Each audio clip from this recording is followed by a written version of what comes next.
কালো জাদু বিষয়টা কি? কালো জাদুটা ভারতীয় যে তন্ত্রে ষটকর্ম বিধি আছে, সেই ষটকর্ম বিধির মারণ যে পর্ব আছে, সেই মারণ পর্বের সাথে কিছুটা সাদৃশ্য। তো কালো জাদুর বিষয় হচ্ছে, আমাদের পূর্বাঞ্চলে যে রাজ্যগুলো আছে সেখানে বেশি পরিমাণের তান্ত্রিক বা তন্ত্রের সাধনা করা হয়, এর কারণটা কি? আসাম রাজ্য, সেখানে দেবীর যোনি পতিত হয়েছিল, দেবী সতীর। তো ওই দেবী কামাখ্যা থেকে সকল যে তন্ত্রের যে দশমহাবিদ্যার কথা বলা হচ্ছে, তার ওই কামাখ্যা থেকেই উৎপত্তি সব। বেনারসে এক ধরনের মানুষ বেশি দেখা যায়, সেটা হচ্ছে অঘরী। অঘরী কারা? মহাকাল এবং মহাকালী, অঘরীরা এদের উপাসনা করে থাকে। আর অঘরীদের নির্দিষ্ট বাসস্থান হচ্ছে শ্মশান। অঘরীর এতটা পাওয়ার থাকবে, মানে স্বয়ং দেবতারা ভয় পাবে। শ্মশান থেকে যে কথাটা আসে সেটা হচ্ছে সব সাধনা। সব সাধনা কি? সব সাধনা হচ্ছে কিছুই না, একটা প্রেত সাধনা। আর সবের মাধ্যমে একটা প্রেত সাধনা, একটা শক্তিকে জাগরিত করে। ডাকিনী যোগিনী কারা? দেখো, ডাকিনী যোগিনী হচ্ছে মায়ের সহচরী। তারা মায়েরও পাশে যা ডাকিনী যোগিনী, মা কালীর পাশেও ডাকিনী যোগিনী। আর কর্ণপিশাচিনী? কর্ণপিশাচিনী তার বা কাঁধে বসে কানের কাছে সব কথা বলতে থাকে। আর পরিবর্তে একটা মানুষ কীভাবে ফিল করতে পারে যে আমার আশেপাশে এখন পেত আছে বা আশেপাশে কোনো নেগেটিভ এনার্জি আছে? এখন ধরো গরমকাল, চারিদিকের আবহাওয়া গরম থাকবে, হট করে দেখা যাবে যে কোনদিন কোনো নেগেটিভ এনার্জি সামনাসামনি হয়েছে? জীবনের সব থেকে বড় ঘটনা, সব থেকে বেশি ভয় পেয়ে গেছি সে সময় ওই রাস পূর্ণিমা চলছে, প্রায় রাত 1:30 পার হয়ে গেছে। আমরা বিভিন্ন রকম আর কি জিনিস আসন করে, মদ, তারপরে কোনো মাছ পোড়া নিয়ে এভাবে বসতে হয় বিভিন্ন। তো ওরকম বসে আছি, হঠাৎ পরিবেশটা প্রচণ্ড গরম হয়ে গেল। গরম হয়ে আরও ঠান্ডা হয়ে গেল। ঠান্ডা হয়ে যাওয়ার পরে গাটা একটা কেমন যেন চমচম চমচম করছে, অন্যরকম একটা হচ্ছে। হট করে দেখছি সামনে একজন দাঁড়িয়ে, মেয়ে। হট করে দেখছি মেয়েটার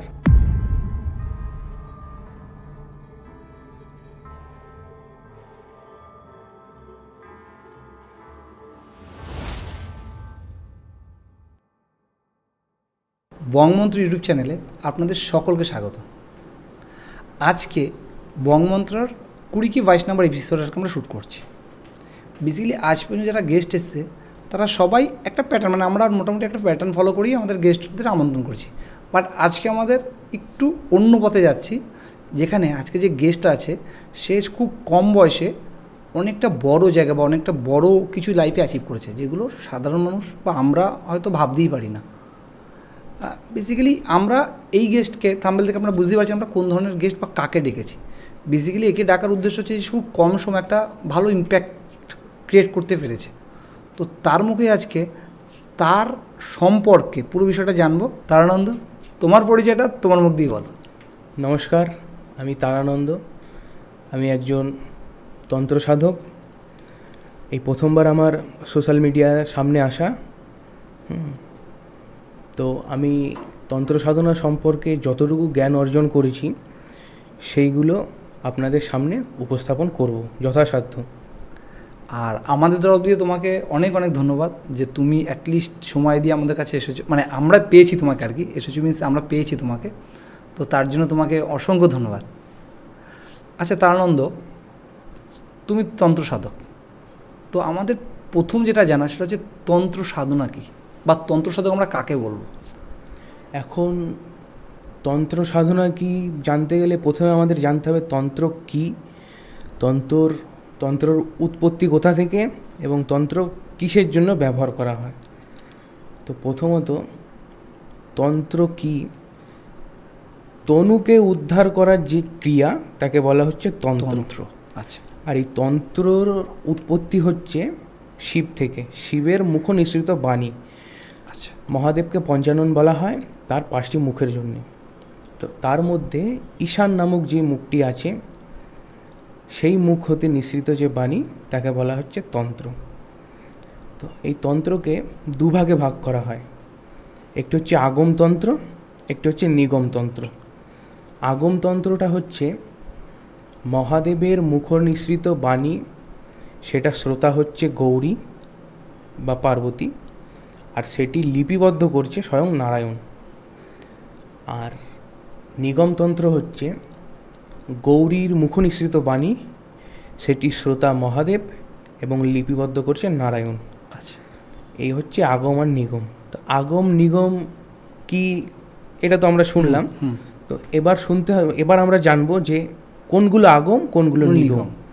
তো আগম হচ্ছে যে সকল শাস্ত্রসমূহ বা তন্ত্রশাস্ত্র, আমাদের ভারতবর্ষে তন্ত্রশাস্ত্র হচ্ছে 64টি প্রধান। আচ্ছা। এই 64 তন্ত্রগুলি হচ্ছে সবই আগমতন্ত্র মধ্যে পড়ে। আচ্ছা। আর নিগমটা পুরোপুরি গুরুতত্ত্ব। গুরু হতে গুরু শিব হতে গুরুর পরে গুরুর শিষ্য, এরকম এক একটি পরম্পরা অনুসারে সেই তন্ত্রটি রয়ে যায়। আচ্ছা, মানে এটা কোনো লিপিবদ্ধ নেই কোথাও? না, লিপিবদ্ধ নেই, কিন্তু এখন তো সকলের স্মৃতিশক্তি অতটা প্রখর নয়, একদমই ঠিক। লিপিবদ্ধ করতেই হবে, নতুবা কোনো উপায় নেই। ঠিক। তো এইভাবে তৈরি হচ্ছে। তো আমাদের ভারতবর্ষটাকে তন্ত্রের একটি ভাগ আছে, সেই ভাগ অনুসারে 3 ভাগে ভাগ করা হচ্ছে: বিষ্ণুক্রান্তা, অশ্বক্রান্তা, রথক্রান্তা।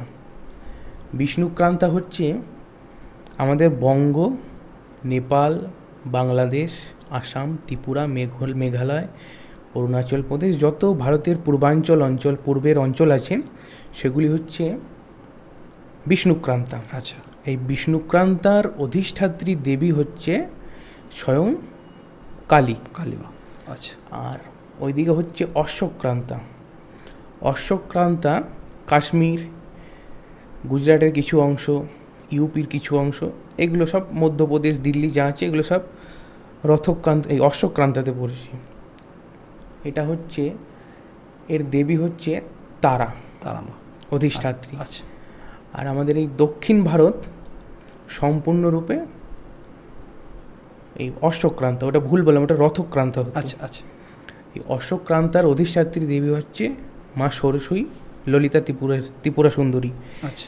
এইভাবে ভাগ করা আছে। এবং এই 3টে ক্রান্তার এক একটা ক্রান্তাতে 92টা করে তন্ত্র আছে।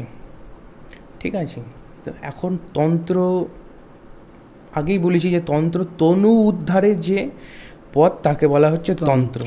আচ্ছা আচ্ছা, তন্ত্র সাধনা আমরা কেন করব? তো তন্ত্র সাধনা মহাদেব কৃপাপূর্বক হয়ে কলির জীবের প্রতি তন্ত্রের প্রবক্তা। তো আগেকার দিনে ঋষিমুনিরা 1,00,000 বছর, 60,000 বছর তপস্যা করে যাচ্ছে। তো কলির জীবের আয়ু তো অত নয়। কলির জীবের আয়ু যদি খুব জোর হয় 120, টেনে টুনে, তাও 1000-এ একটা কি লাখে একটা। কলির মানবরা ওই 60-এর মধ্যেই তাদের জীবন অবসান, অ্যাভারেজ আয়ু মোটামুটি। তো এক্ষেত্রে তন্ত্র সাধনা সঠিক যদি গুরু ধরা যায় তো সহজেই মোক্ষ লাভ করা যায়। নিজেরও মোক্ষ লাভ হলো এবং আমার সাথে আরও 5 জনের মোক্ষ লাভের রাস্তা করে দিয়ে যেতে পারছি। আচ্ছা। তো অনেকটা যোগ শাস্ত্রের মতো তন্ত্র।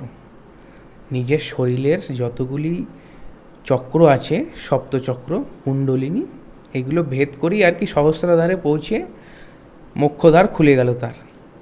তো তন্ত্রের যে কাজ, আগমতন্ত্রে যে প্রথমে বলি যে 64টা তন্ত্র আছে।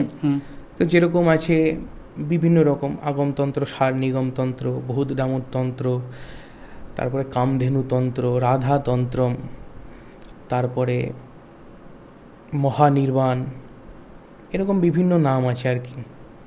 তো এইগুলো তন্ত্র থেকে এটা একভাবে গেল। আর তন্ত্রটা পুরোপুরি ক্রিয়ার বস্তু আর কি। তন্ত্র সাধনা করতে গেলে প্রথমেই তার দরকার হবে কারণ, পঞ্চমোকার যেটা বলা হচ্ছে, কারণ, মৎস্য, মাংস, মৈথুন, মুদ্রা, এই 5টি জিনিস অতি আবশ্যক। ওইদিকে তো শাস্ত্রে বলা হচ্ছে এই একের পর এক কুম্ভক দ্বারা আমাদের যে 3টে নারী আছে তার মাধ্যমে কুম্ভক করে মানে কুণ্ডলিনী যে আছে, কুণ্ডলিনীকে জাগিয়ে এক একটা স্টেপ বাই স্টেপে গিয়ে আজ্ঞাচক্র ভেদ করে গিয়ে সহস্রদ্বারে পৌঁছানো, এরকম শাস্ত্রে বলা আছে। কিন্তু এইখানে দেখা যাচ্ছে যে জিনিসের দ্রব্য গুণও আছে। তো এই দ্রব্য গুণের দ্বারা তন্ত্র সাধনা পুরোপুরি ক্রিয়াবান। আচ্ছা। এটা সম্পূর্ণ গৃহীদের সাধনা, যারা সাংসারিক। হ্যাঁ, গৃহীদের। আচ্ছা। তো এই তন্ত্র সাধনার একদম যদি বলতে চাই মোক্ষের জন্য তন্ত্র সাধনা, মানে মানুষের জন্মটা পুরো তো নোংরা থেকে, রজ এবং বীর্য থেকে। তো পুনরায় যেন ওইভাবে জন্মাতে না হয়, আর ওই রাস্তা দিয়ে যেন পৃথিবীতে না আসতে হয়, আচ্ছা, তার জন্য হচ্ছে তন্ত্র সাধনা। এই হচ্ছে তন্ত্রের উৎপত্তি, তন্ত্র সাধনা কেন এবং তার কারণ। কারণ তুমি এইমাত্র বললে যে তন্ত্র সাধনা আমাদের ভারতবর্ষে 3টে পার্টে ভাগ করা, পূর্ব, আর ওদিকে তোমার দক্ষিণ আর পশ্চিম, তাই তো? কিন্তু এর মধ্যে দেখা যায় যে আমাদের পূর্বাঞ্চলে যে রাজ্যগুলো আছে সেখানে বেশি পরিমাণের তান্ত্রিক বা তন্ত্রের সাধনা করায়, আমি যতদূর রিসার্চে পেয়েছি। এর কারণটা কি? আমরা এর কারণ হিসাবে দেখব আসাম রাজ্য, সেখানে দেবীর যোনি পতিত হয়েছিল, দেবী সতীর। তো ওই দেবী কামাখ্যা থেকে সকল যে তন্ত্রের যে দশমহাবিদ্যার কথা বলা হচ্ছে, তার ওই কামাখ্যা থেকেই উৎপত্তি সব। আবার কামাখ্যা তন্ত্রমে বলা হচ্ছে দেবী কামাখ্যাই হচ্ছে কালী। আচ্ছা। তো এক্ষেত্রে আমাদের যে বঙ্গের তন্ত্র সাধনার যে পীঠগুলো আছে, প্রথম পীঠ কামাখ্যা, দ্বিতীয় পীঠ তারাপীঠ। আচ্ছা। তো এইগুলোতে অঞ্চল ভিত্তিক কিছু ব্যাপার আছে। অঞ্চল ভিত্তিক বলতে তোমার এই পাড়ার প্রত্যেক এলাকায় খোঁজ করলে দেখা যাবে এই পাড়ায় কেউ একজন আছে যে জল পড়া, তেল পড়া, নুন পড়া দিয়ে দিয়ে বেড়ায়। তো এই থেকে কিছু জনের কৌতূহল হয়, কৌতূহল হতে হতে তারা খুঁজে বেড়ায় যে কিভাবে কি আছে না আছে। কেউ গুরু ধরে, কেউ শাস্ত্রীয় দিক ধরে, কেউ শাস্ত্রীয় দিক ধরে তারপরে গুরু ধরে। এইভাবে আর কি চলতে থেকে চলে। আর পূর্বের ইতিহাসে থেকে আমরা পাই যে তন্ত্র জিনিসটা পশ্চিমবঙ্গের বাইরে যেসব রাজ্য আছে তারা অতীব ভয় পায়। আচ্ছা। বিশেষ করে আসাম এবং বাংলার তন্ত্রকে। বাইরে ওরা বলবে যে কই তোর নেই হতি আসাম আর বাঙ্গাল কা তন্ত্র কা। আচ্ছা। মানে এই তন্ত্রকে কেউ ভাঙতে পারবে না, বা কারোর উপর যদি করা হয় কেউ ঠিক করতে পারবে না, ফলবেই। হ্যাঁ, এটা হচ্ছে ভয় পাওয়ার কারণ। আর আসাম এবং বাংলায় এর প্রচণ্ড হারে প্রতিপত্তি তন্ত্রে। মানে বাইরে একটা প্রচলিত কথা আছে, মানে বাঙ্গাল কা হার লড়কি কালা জাদু মে মাহির হ্যায়। তো এইসব একটা ভয়, একটা ভ্রান্ত ধারণা, এইসব থেকে আর কি এই বাংলা গুরুত্বটা প্রতি আর কি একটু অন্য নজরে দেখে। কে মানে বাংলার লোক মানে সে জাদু জানে বা তন্ত্রবিদ্যা জানে, এইটার একটা ভ্রান্ত ধারণা থেকে তৈরি হয়েছে এই কথাটা। আচ্ছা, তুমি আঞ্চলিক ভিত্তিক কথাটা বলার সময় বললে কালা জাদুর কথা। কালো জাদুটা জিনিসটা কি? মানে এর কি সত্যি কোনো প্রভাব আছে? আমরা অনেক সিনেমায় দেখেছি, অনেক ঘটনা শুনেছি, মানে যে এরকম গল্পে শোনা যায় আর কি। কালো জাদু বিষয়টা কি? কালো জাদুটা হচ্ছে ভারতীয় সংস্কৃতি নয়। আচ্ছা। ভারতীয় যে তন্ত্রে ষটকর্ম বিধি আছে, সেই ষটকর্ম বিধির মারণ যে পর্ব আছে, সেই মারণ পর্বের সাথে কিছুটা সাদৃশ্য। আচ্ছা। তো কালো জাদুর বিষয় হচ্ছে পুতুল, ও, যেটাকে ভুডু ডল বলে। আচ্ছা, ভুডু ডল, হ্যাঁ, তান্ত্রিক ভাষায়। হ্যাঁ। আচ্ছা। তো এটির প্রথম উৎপত্তি, প্রথম বলবো না, কিছু কিছু দেশে ভারতের বাইরে, যেমন মিশর, আফ্রিকা, তারপরে রোম, আরব কান্ট্রির কিছু কিছু দেশে প্রচণ্ড হারে এটা প্রচলিত। আচ্ছা। মিশরীয়রা প্রচণ্ড এক্সপার্ট এটাতে। মিশরীয় এবং আফ্রিকা মহাদেশের কিছু কিছু দেশে এটা প্রচণ্ডভাবে প্রচলিত এবং এক্সপার্ট। এটার মাধ্যমে দেখা যাচ্ছে যে 1 ঘন্টার মধ্যে সেই মানুষের মানে জীবনের অবসান ঘটিয়ে দেওয়া যাচ্ছে, এতটা ভয়ঙ্কর। আর যে ভারতীয় যে ষটকর্মবিধি যার মধ্যে মরণ আছে, সেগুলোতে কিছু কিছুতে এরকম পুতুলের ব্যবহার হয়। ওটা আর কি ভুডু যেটা হয় সেটা বিভিন্ন রকম কাপড়, মানে ওই কাফনের কাপড়, মানে মুসলমানরা যখন কবর দেয় সাদা কাপড় দিয়ে পেঁচায় আর কি, ওটাকে বলা হচ্ছে কাফন। তো ওই কাফনের কাপড় দিয়ে পুতুল তৈরি করে ওটাতে ভুডুর মতো আর কি কালো কাপড় সাদা কাপড় দিয়ে তৈরি হয়। আর ভারতীয় ষটকর্মতে যেগুলো আছে মারণ কার্যতে, যে কবরের মাটি বা শ্মশানের মাটি, সেই ব্যক্তির বাড়ির মাটি, এরকম বিভিন্ন মাটি দিয়ে একটি পুতুল তৈরি করা হয়। তো পুতুল তৈরি করে বিভিন্ন রকম মন্ত্র আছে, সুলেমানীয় মন্ত্র আছে, মানে সে মন্ত্র আরবিতে হবে। আর ভারতীয় কিছু কিছু ওই 4 লাইনের সাবর মন্ত্র। আচ্ছা সাবর মন্ত্রের জনক হচ্ছে গুরু গোরখনাথজি। আচ্ছা। তো এই সাবর মন্ত্রর প্রতিপত্তি কলিযুগে মানে চরম, মানে এই সাবর মন্ত্র দিয়ে যদি কোনো কাজ করা হয় সেটা কোনো দিন বিফল হবে না, এরকম তার প্রতিপত্তি। আর কলিযুগের সক্রিয় প্রচণ্ড সাবর মন্ত্র। তো 4 লাইনের মন্ত্র আছে, 6 লাইনের মন্ত্র, 8 লাইনের মন্ত্র। তো এই মন্ত্র আর যে দেশীয় মানে আঞ্চলিক ভিত্তিতে যে এই প্রায় কালো জাদুর সাদৃশ্য আমরা যেটা দেখেছি নিজের চোখে, তো ওইরকম 3-4 রকমের মাটি দিয়ে এক ধরনের পুতুল তৈরি করা হলো। সেই পুতুলে বিভিন্ন রকম গাছের কাটা, খেজুর গাছের যে ডালটা হয় সেই ডালের গোড়ার দিকে বেশ শক্ত এবং ছুচলো কাটা হয়। বাতাবি লেবু গাছে কাটা হয় প্রচণ্ড শক্ত এবং একটু লম্বা ধরনের।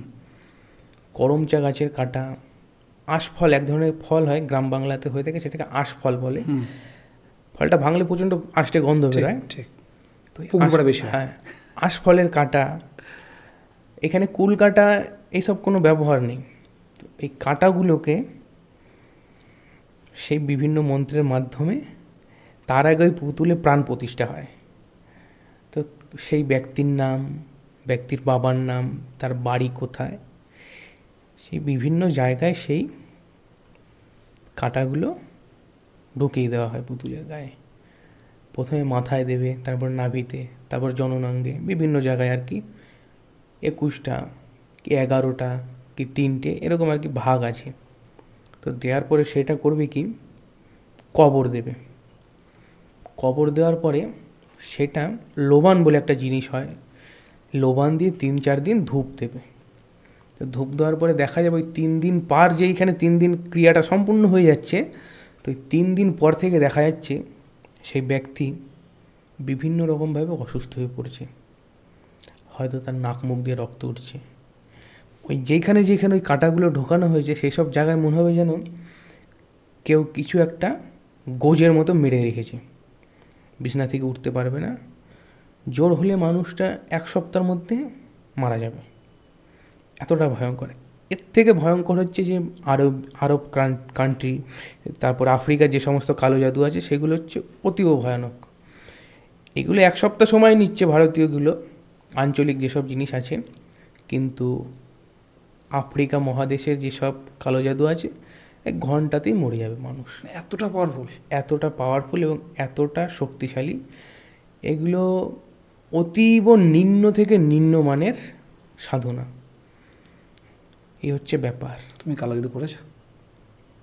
কালো জাদুটা তো আমি আগেই বললাম যে ভারতীয় সংস্কৃতি নয়, কিন্তু যে ভারতীয় সংস্কৃতির যে তন্ত্রের মারণ অধ্যায় আছে ষটকর্মের, কিছু কিছু মানে আমরা যখন প্রথম আর কি শিখব, তখন আর কি এই জিনিসগুলো একটু হলেও করতে হবে।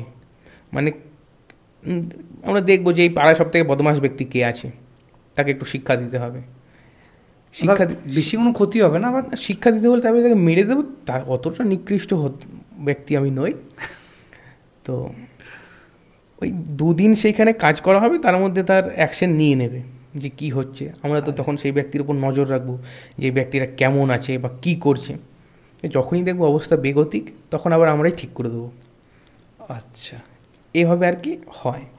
এগুলো কিছুটা কালো জাদুর সাদৃশ্য, কিন্তু আমাদের যে ষটকর্মে, তন্ত্রের যে ষটকর্মের মারণ, সেগুলো আবার বিধি আলাদা, প্রয়োগ আলাদা, ক্রিয়া আলাদা, বিভিন্ন রকম। কিন্তু তন্ত্রশাস্ত্রে যেরকম মারণ ক্রিয়া বলা হয়েছে, মারণ ক্রিয়ার দেবতা হচ্ছে দুর্গা। আচ্ছা, মারণ ক্রিয়ার দেবতা দুর্গা। কিন্তু তো এইগুলোর থেকে আঞ্চলিক যে সমস্ত মারণবিদ্যা আছে সেগুলো কিন্তু আরও ভয়ঙ্কর। এই হচ্ছে ব্যাপার। তুমি বললে যে জাস্ট যদি শেখার সময় কোনো কাউকে প্রভাব করতে হয় বা প্রভাব মানে প্র্যাকটিসের মতো করে প্র্যাকটিস করে তখন করো, বিদ্যাটা কাজ করছে না কাজ করছে না। এমন কিছু হয়েছে যে কারোর সাথে বাজে কিছু ঘটেছে, তুমি সেখানে গিয়ে বা তাকে উদ্ধার করেছো, বা তার যদি কালো জাদু করা হয়েছে বা বাজে ইম্প্যাক্ট করেছে, সেখানে তুমি তাকে রিকভারি করেছো, এমন কিছু ঘটনা আছে? এরকম তো অনেক ঘটনাই ঘটেছে। একটা দুটো যদি শেয়ার করো আমার সাথে। সবথেকে একটা অদ্ভুত ঘটনা, সবথেকে মানে খারাপ লাগে কি, যে এমন এমন ব্যক্তি আছে তারা নিজের ভাই বোনকে পর্যন্ত ছাড় দেয় না। তো তাদের বাড়ি গেলাম, একজন বাড়ি, আমি নাম বলবো না, স্থানও বলবো না, একদম একদম কোনোভাবেই না। তো সেই বাড়িতেই যাওয়ার তারা বললো যে আমার স্ত্রী খুব অসুস্থ, এই হচ্ছে ব্যাপার। আমি যে অসুস্থ, ডাক্তার দেখাও। কিছু মাথা যন্ত্রণা পেটে ব্যথা হলেই যে কারো কাছে গিয়ে যেতে হবে যে আমাকে কেউ কিছু করেছে সেসব কিন্তু না, আগে ডাক্তার দেখাও। আর প্রথম লক্ষণ হচ্ছে যদি কাউকে এসব করা হবে সে প্রচণ্ডভাবে অসুস্থ হয়ে পড়বে, কিন্তু তাকে ডাক্তার কাছে নিয়ে গেলে ডাক্তার বলবে না না রোগী তো ঠিকই আছে, কিছুই নেই, আমরা এত রকমের পরীক্ষা নিরীক্ষা করলাম। তো সেক্ষেত্রে দেখা যায় কি, যাকে করা হয়েছে সে বিশাল মানসিকভাবেও ভেঙে পড়ে যে আমি এত শরীর খারাপ, ডাক্তার আমাকে বলছে আমার কিছু নেই, এরকম একটা হয়। কিন্তু তো আমি সেখানে গিয়ে দেখি যে এক ধরনের ব্যাপার আছে, সেটাকে দর্পণ ক্রিয়া বলে তন্ত্রে। সেইখানে থালায় জল দিলেই দেখা যাবে যে কি হচ্ছে বা কোন মানুষটা কি করছে, পরিষ্কারভাবে দেখিয়ে দেবে। সেটা তোমরাই দেখতে পাবে। হ্যাঁ, তো ওরকম দর্পণ ক্রিয়ার মাধ্যমে আমরা দেখলাম যে ব্যাপারটা কি হচ্ছে। তো আমরা সব দেখা হলো, আমি বললাম আমাকে কটা আপনার কার উপর সন্দেহ হয় একটু ছবি কটা দেখান তো, আমরা খালি দেখবো যে এই ছবির সাথে ওই দর্পণের ছবি মিলছে নাকি। তো দেখলাম হ্যাঁ মিলছে, তার ভাইয়ের ছবি। আমি বললাম এটা কে হয়? বলে এটা আমার ভাই, কথাবার্তাটা 2 বছর ধরে বন্ধ। বললাম কেন? যা হয় আর কি, টাকা পয়সা সম্পত্তি নিয়ে ঝামেলা ঝাঁটি, কথা বন্ধ। তো দেখা হলো, বেশ ঠিক আছে। তো সেই ভদ্র মহিলাকে এমন মানে একটা সংসারের কর্তা যেরকম পুরুষ, কর্তীও সেরকম একজন নারী, একদম। তো এদিকে নারীর কাজ হচ্ছে সে সংসার সামলাবে, আর পুরুষের কাজ হচ্ছে সে রোজগার করে এনে সংসারটাকে চালাবে। ঠিক। মানে একজন আরেকজনের পরিপূরক। ঠিক। একজন যদি অসুস্থ হয়ে যায় বা একজন যদি তার ভূমিকা থেকে সরে যায়, একটা সংসার কিন্তু অচল। তো সেই মহিলা ছেলে পেলে যেরকম পালন করছে, সন্তান, সংসার ধর্ম যেরকম করছে, আর এদিকে যে যার স্ত্রীর উপর করেছে সে আর কি একজন অফিসার, ফুড ইন্সপেক্টর। আচ্ছা। তো সে তার বাড়িতে আছে, বাড়িতে সে অন্য জায়গায়, সে শিউলিগুড়ি থেকে কাজের সূত্রে। তো বেশ ঠিক আছে, সে ছুটিতে বাড়ি এসে আমাকে বললো এই ব্যাপার। তো আমি গিয়ে দেখলাম তর্পণ করে যে এরকম এরকম ব্যাপার। তো দেখানো যাচ্ছে যে সেই মহিলার তলপেটে গোজ মেরে রেখে দিয়েছে।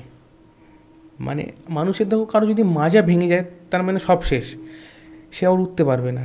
তো ওই রকমই সেই মহিলা ছটপট ছটপট করতো। এগুলো হচ্ছে কালো জাদু মতন, কিন্তু কালো জাদু নয়। আচ্ছা। তো সেগুলো ঠিক করা। আবার অনেক ক্ষেত্রে দেখা যাচ্ছে কারো শ্বশুর, নিজের শ্বশুর, ঠিক আছে মেয়ে জামাই ভালো আছে, অন্য জামাইকে নিয়ে সেই শ্বশুর সেই জামাইয়ের পিছনে লাগা। তারপরে অফিসের কলিগরা কারো প্রমোশন হয়ে গেল, হিংসাতে দাঁড়া, এগুলো ফেস করতে, এরকম অনেক রকম ব্যাপার হয়, কাণ্ড হয়। তারপরে মানে শ্বশুর বাড়িতে 2 জা আছে, এক যাকে কেউ একটু বেশি ভালোবাসে বা একটু বেশি সাহায্য করে শ্বশুর শাশুড়ি, তার হিংসাতে অন্য যাকে দিয়ে দিল, এরকম বিভিন্ন আর কি। আচ্ছা, তুমি সাপোজ ধরো যে কোনো মানুষ, তাদের মধ্যে সন্দেহ নাও আসতে পারে, যারা নর্মালি মানে নাস্তিক হয়, যে নাস্তিক মিন্স ঈশ্বরকে মানে, বাট এই সেগমেন্টটা মানে না। অনেক মানুষ। একটা ছোটো কথা বলি, স্বামী বিবেকানন্দ বলেছে যে যে নিজেকে যে বিশ্বাস করে সে আস্তিক, আর যে নিজেকে বিশ্বাস করে না সে নাস্তিক। আমি এটা খুব ভাবে মানি, ভগবান ঈশ্বর আল্লাহ সে আমি নাই মানলাম। তো এমন কোনো মানুষ নেই পৃথিবীতে যে নিজেকে নিজে বিশ্বাস করে না। একদম। তো সেই সূত্রে যদি আমরা দেখি তাহলে পৃথিবীতে নাস্তিক বলে কিছু হয়ই না। আর যারা নিজেকে নাস্তিক বলে দাবি করে তারা হচ্ছে একটা বোকা মহামূর্খ বলতে পারি। নিজেকে নিজে যে বিশ্বাস করছে না সেই নাস্তিক। আমি শাস্ত্র গ্রন্থ ঈশ্বর আল্লাহ গড সব বাদ দিয়ে দিলাম, খালি যাচ্ছি যে নিজেকে, আমার কথা না, স্বামী বিবেকানন্দের, যে নিজেকে নিজে বিশ্বাস করে না সে নাস্তিক। নাস্তিক বলে তো পৃথিবীতে কিছু হয়ই না। এটা হচ্ছে ব্যাপার। সেক্ষেত্রে যদি কেউ নিজেকে নাস্তিক বলে দাবি করে, আমি বললাম সে তো বোকা, এই হচ্ছে ব্যাপার।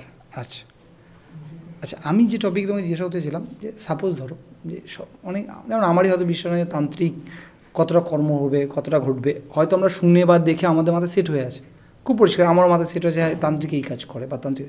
এবার তুমি যে বললে এই মতো যে ঘটনাটা উদাহরণটা দিলে, যদি এরকম কিছু ঘটে যে কারোর কোনো ক্ষতি হচ্ছে, সে অসুস্থই বা তাকে কোনোভাবে ক্ষতি করেছে, বাট সে কোনো তান্ত্রিক বা আদার্সের কাছে যায়নি, সে নিজে কি কোনোভাবে কনফিডেন্স পেতে পারে যে না আমি কোনো ঠাকুর দেবদেবীকে ডেকে বা কোনো মন্ত্র জপ করে কিছু? এখন দেখো, বর্তমান পরিস্থিতিটা যা চলছে, মানে কেউ কারো ভালো দেখতে পারছে না। এটা ঠিক। মানে এদের থেকে বনের শিয়াল কুকুররাও অনেক ভালো, পরিষ্কার কথা। একদম একদম। তো মানে একটা প্রচণ্ডভাবে ঈর্ষা এক মানুষের প্রতি আর এক প্রতিবেশী দোতলা বাড়ি উঠে গেছে, আর একজনের 10 বছর ধরে একতলা বাড়ি, ওর দোতলা বাড়ি হচ্ছে একটা মনের মধ্যে, ও 2 বছর ধরে পাড়ায় এসেছে, ওর দোতলা বাড়ি হয়ে গেল, আমি 10 বছর ধরে পাড়ায় আছি, আমি একতলায় রয়ে গেলাম, দাঁড়া তোর ব্যবস্থা নিচ্ছি। সেই হয়তো সেই বাড়ির ছেলে বা বাপের মধ্যে এমন ঝামেলা লাগিয়ে দিল, ছেলেটা হয়তো বাড়ি ছেড়ে পালালো, অথবা সে গলায় দড়ি দিয়ে সুসাইড করলো। এরকমও ঘটনা আমরা দেখেছি। তো সেই ক্ষেত্রে আমরা বলবো, যারা আর কি আমাদের এই অনুষ্ঠানটি দেখবে, যে প্রত্যেক দিন যদি আমরা বজরংবলী স্মরণ নিই, কিছুটা হলেও আমরা রেহাই পাবো। 100-র মধ্যে 80% আমরা রেহাই পেয়ে যাব। মানে তাকে কেউ যদি বান মারে, মানে বানে আসছি আমরা, বান কথাটা প্রচুর, মানে কেউ যদি কালো জাদুও করে সেক্ষেত্রে কোনো ইম্প্যাক্ট হবে না। না, 100-র মধ্যে 80% সে তার রক্ষা করে দেবে স্বয়ং বজরংবলী। আর 20% কিছুটা ফল তার ভোগ করতেই হবে। আচ্ছা, এটা হচ্ছে কথা। আমরা যদি ঈশ্বরকে বিশ্বাস করি, সেখান থেকে যদি ঈশ্বরকে বিশ্বাস করলে আমরা কালো জাদুকে বিশ্বাস করছি অ্যাজ ইউজুয়াল, তো সেই জায়গায় দাঁড়িয়ে আমরা যদি হনুমান চালিসা পাঠ করি, বা যারা দেখছে, যারা ভাবছে যে এরকম ঘটনা ঘটতে পারে বা এরকম মনের কোনো আকাঙ্ক্ষা, সে যদি মন খুলে হনুমান চালিসা জপ করে, সেই ক্ষেত্রে সে রেহাই পাবে। শুধু যে হনুমান চালিসা বলবো না, পুরোপুরি স্মরণ নিতে হবে। আচ্ছা, বজরংবলীর স্মরণ, মানে তুমি যা করার করো। হ্যাঁ, বজরংবলীর স্মরণ, এবং প্রত্যেক দিন রাম নাম পাঠ করতে হবে। রাম নাম? হ্যাঁ। কি নাম? রাম, শুধু রাম? জয় সিয়ারাম বা শুধু জয় শ্রীরাম। আচ্ছা। আরও জিনিস আছে, যেমন সিদ্ধ কুব্জিকা স্তোত্র, সিদ্ধ কুব্জিকা স্তোত্র নিত্য যে পাঠ করবে তার কোনো দিন অনিষ্ট হবে না তন্ত্রমন্ত্রের দিক থেকে। আচ্ছা। শ্রী চণ্ডীতে আমরা যেমন পাই শ্রী দেবী কবচম, নিত্য যদি আমরা পাঠ করি, কারো হিম্মত নাই সেই ব্যক্তিকে আমরা তলাবো। মানে একটু নড়াচড়া, এত পাওয়ারফুল শ্রীদেবী কবচম। শুধু এই রে শ্রীদেবী কবচম? এই না, শ্রী, ওটার নাম, স্তোত্রটার নাম হচ্ছে শ্রীদেবী কবচম। সেখানে কিছু শ্লোক আছে দেবীর। আচ্ছা। মানে দেবীকে বলা হচ্ছে, হে দেবী, তুমি আমার প্রত্যেকটা অঙ্গ রক্ষা করো, এবং সেই প্রত্যেকটা অঙ্গ এক একটি রূপে রক্ষা করো। আচ্ছা। তার মধ্যে যেমন বলেছে, হে দেবী, তুমি আমার কপাল কালিকা রূপে রক্ষা করো। আচ্ছা, সেখানে কোনো বাজে ইম্প্যাক্ট হবে না, সে না রক্ষা করবে পুরোপুরি। মানে তার মাথার কেশ থেকে পায়ের নখ, রোমকূপ, এমনকি পায়ুদার পর্যন্ত দেবী রক্ষা করবে, সমস্ত অঙ্গ প্রত্যঙ্গ। এবং অনেক ক্ষেত্রে দেখা যায় মহামৃত্যুঞ্জয় মন্ত্র জপ করলেও কিন্তু আমরা অনেকটা রেহাই পাবো। আরেকটা জিনিস, দেবী কবচে শুধু এই তন্ত্রমন্ত্র বিষয়গুলি নয়, প্রেত, পিশাচ, ডাকিনী, হাকিনী, বেতাল, সরীসৃপ মানে সাপ, এসব আর কি, এমনকি গ্রহ থেকেও আমরা নিস্তার, গ্রহ যে কোপগুলো থাকে বা দোষ থাকে, সেগুলো থেকেও কিন্তু আমরা মুক্তি পাবো। দেবী কবচ এমন একটা জিনিস আমাদের, আবার দেবী বলে যে স্বয়ং যে 3 বেলা দেবী কবচ পাঠ করবে, তার বশীভূত হয়ে আমি থাকবো। মানে সে যা বলবে দেবী তাই শুনবে। এরকম এত একটা শক্তিশালী জিনিস শ্রীদেবী কবচম চণ্ডীতে আছে। তো যে কথা বলছিলাম, শ্রী মহামৃত্যুঞ্জয় মন্ত্র তো আমরা জপ করলে ফল পাবো, মানে 100-র মধ্যে 90% আমরা সুরক্ষিত থাকবো এই খারাপ দিকগুলো থেকে, খারাপ তন্ত্রের খারাপ প্রভাব থেকে। কিন্তু আমাকে ওই 10% আমাকে ভোগ করতেই হবে। এই ভোগটা পুরোপুরি আমাদের কর্মফলের উপর নির্ধারিত। আচ্ছা, এই হচ্ছে ব্যাপার। আচ্ছা, তুমি বললে এইমাত্র যে ডাকিনী যোগিনীর কথা, এই ডাকিনী যোগিনী কারা? দেখো, ডাকিনী যোগিনী হচ্ছে মায়ের সহচরী। আচ্ছা। তারা মায়েরও পাশে যা ডাকিনী যোগিনী, মা কালীর পাশেও ডাকিনী যোগিনী, আর দেবী ছিন্নমস্তার পাশে আছে ডাকিনী বন্যিনী। আচ্ছা। এক কথায় মায়ের সহচরী, যেমন মা দুর্গার জয়া বিজয়া হ্যাঁ। মায়ের সহচরী। এক্ষেত্রে ডাকিনী মানে দশমহাবিদ্যার প্রথম বিদ্যা, দ্বিতীয় বিদ্যা, এদের হচ্ছে ডাকিনী যোগিনী। আচ্ছা। এরা হচ্ছে মায়ের সহচরী, প্রধান সহচরী। আচ্ছা। এই হচ্ছে ব্যাপার। আর কর্ণপিশাচিনী? কর্ণপিশাচিনী সেটা নিম্ন থেকে অতি নিম্নস্তরীয় সাধনা। সেই সাধনাটা বেশি গভীরে যাবো না, ছোটোর মধ্যে দিয়ে দিচ্ছি। হ্যাঁ। তো ওটা হচ্ছে মেন ব্যাপার হচ্ছে মানুষের অতীত, বর্তমান, ভবিষ্যৎ, এই তিনটে জিনিস সে আর কি জানতে পারবে তার কাছে আসা ব্যক্তির। কর্ণপিশাচিনী তার বাঁ কাঁধে বসবে, বাঁ কাঁধে বসে কানের কাছে সব কথা বলতে থাকবে, বলবে, এবং সেই ব্যক্তি তখনই শুনতে পাবে যখন ওই কানে আর কি মল লাগাবে। এক ফোঁটা হলেও কানের মধ্যে মল, নিজের মল। তো যখনই মল লাগবে তখনই আর কি কথা শুনতে হবে, নচেত কথা শুনতে পাবে না। আর তার ওই সবসময় আর কি মল লাগিয়ে রাখতে হবে। আর কর্ণপিশাচিনী ওই পাগলের মতো বকবক বকবক বকবক, কালকে ওই লটারিটা বেরিয়ে যাবে, ওটাই হবে, এই হ্যান ত্যান, মানে তাকে জ্বালিয়ে মারবে একরকম। আর পরিবর্তে তার সাথে সম্ভোগ করবে। কর্ণপিশাচিনীর এই হচ্ছে মানে অতীব নিম্নস্তরীয় এবং নিকৃষ্ট। কিছু কিছু ব্যক্তি নিজের খ্যাতির জন্য সাধনা করে থাকে। এর থেকে রেহাই পাওয়া যায়? রেহাই পাওয়া যায় খুব কম। অনেক ক্ষেত্রে দেখা যায় তর্পণ করলাম আমি গুরুর শরণাপন্ন বা আমার কোনো আচার্য বা আমার থেকে শ্রেষ্ঠ যে আছে তার শরণ নিয়ে আমি এটাকে তর্পণ করে দিলাম, তারপরে মুক্ত হয়ে গেল। হয় এরকম, তো রেহাই পাওয়া যায় কিন্তু খুব কম। খুব কম। মানে ওই সেই সাধক দেখা যায় যে পাগল হয়ে যায়, মানে কানের কাছে 24 ঘন্টা বকতে থাকে, তো একটা মস্তিষ্কে একটা চাপ সৃষ্টি হয়, তো সে দেখা যায় এমনি আতপাগলা হয়ে না, গেছে। তুমি তো এইমাত্র বললে যে একমাত্র কানে মল দিতে হবে, যদি মল না দেয় সে শুনতে পাবে না। মানে মল তাকে দিয়ে রাখতেই হবে, না দেওয়ার কোনো প্রশ্নই ওঠে না। মানে মল ছাড়া যে রাখবে তার কোনো উপায় নেই, মল দিতেই হবে। মল দিয়ে রাখবে এবং সেই মানে 24 ঘন্টা তাকে মল দিয়ে রাখতে হবে, নইলে তার উপরে হাবি হয়ে যাবে। হ্যাঁ, মানে মানে ক্ষোভ রাগ এরকম আর কি। এবং তার সাথে আর কি পিশাচিনী তার সাথে প্রত্যেক রাতে সম্ভোগ করবে, এরকম একটা মানে অতীব নিকৃষ্টতম একটি সাধনা। আচ্ছা, বেসিক্যালি আমরা যখন তন্ত্রের কথা বলি তখন মানুষের মধ্যে একটা ভীতি কাজ করে। তুমি যাই বললে যে তন্ত্র অ্যাটলিস্ট ঈশ্বরেরই প্রদত্ত, যদি ঈশ্বরের প্রদত্তই হয় তো মানুষ ভয় কেন পাচ্ছে? ভয় কেন আমি বলি, কিছু ব্যক্তি আছে যারা একসময় তন্ত্রের নামে যা তা করে বেরিয়েছে।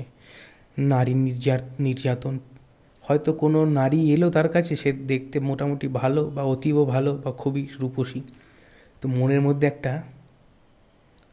মানে কি বলবো, একটা লোভ জন্মায় যে কিছু যাই করে হোক আমার পেতেই হবে। তো সেইভাবে আর কি মানে মানে খুবই নিকৃষ্ট, মানে একসময় এরকম হয়েছে, খুব অত্যাচার হয়েছে নারীদের প্রতি। এমন এমন দেখা গেছে কোনো বাড়ির সব পয়সা লুট করে নিয়ে, মানে তার আদৌ কিন্তু তান্ত্রিক নয়, প্রকৃত তান্ত্রিক নয়, তারা হয়তো লাল কাপড় পরে এসে ওই একটি তান্ত্রিক নাম ধারণ করছে, কিন্তু আদৌ যদি দেখা যায় তাদের ভাণ্ডে কোনো বিদ্যা নাই, কোনো গুরু নাই, কোনো পরম্পরা নাই, কিচ্ছু নাই। তারা মানে 2 কেজি 2.5 কেজি রুদ্রাক্ষর মালা পরে একটা লাল বস্ত্র পরে নিল গায়ে, তো ওরকম অত্যাচার এখনও চলছে। এগুলো আগে ছিল তা বলবো না, এটার জন্যে মানুষের বিশ্বাস কিন্তু তন্ত্র থেকে উঠে গেছে। আচ্ছা, ভয় পাওয়ার এটাই হচ্ছে প্রধান কারণ। আচ্ছা, আমরা তন্ত্র সাধনার আরও আলোচনার আগে একটু তোমার মুখে তোমার কথা শুনি খানিকটা। এত কম বয়সে তন্ত্র সাধনায় কেন? তন্ত্র সাধনায় যদি বলো কেন, তাহলে আমি এই প্ল্যাটফর্মে দাঁড়িয়ে সবার আগে ধন্যবাদ জানাবো আমার সেই মানে জন্মের আগে থেকে যে আমার পিছনে লেগে আছে সেই শত্রুর। জন্মের আগে থেকে আমি এখনও বলি যে তার জন্য আমার তন্ত্র জগতে আসা। জন্মের আগে থেকে? হ্যাঁ, মানে আমার মায়ের গর্ভ অবস্থায় আর কি, আমি যখন মায়ের গর্ভ ছিলাম সেই অবস্থা থেকে আর কি সে আমার পিছনে লেগে। কে সে, বলা যাবে? একদম একদম নারী বলবো। আচ্ছা আচ্ছা। মানে ক্ষতি করতে চেয়েছিল তোমার এরকম মানে আর কি, মানে তোর ছেলেকে পৃথিবীতে আসতে দেবো না আমি, আচ্ছা আচ্ছা। আর যদিও বা আসে তোকে এবং তোর ছেলেকে আমি দেখে ছাড়বো। এই যে কালো জাদুর কথা বলছিলে ওরই কোনো পার্ট নাকি? ওরকমই আর কি। আচ্ছা। তো আমি এখনও বলি, আমি এখনও যদি আসনে বসেই থাকতাম, মায়ের জব টপ করছি, তখন আমি মায়ের কাছে বলি, মা তুই কিন্তু তার আয়ুটা আরও 20 বছর বাড়িয়ে দিস, সেই জন্য আমার প্রতিপত্তি দেখে যেতে পারে।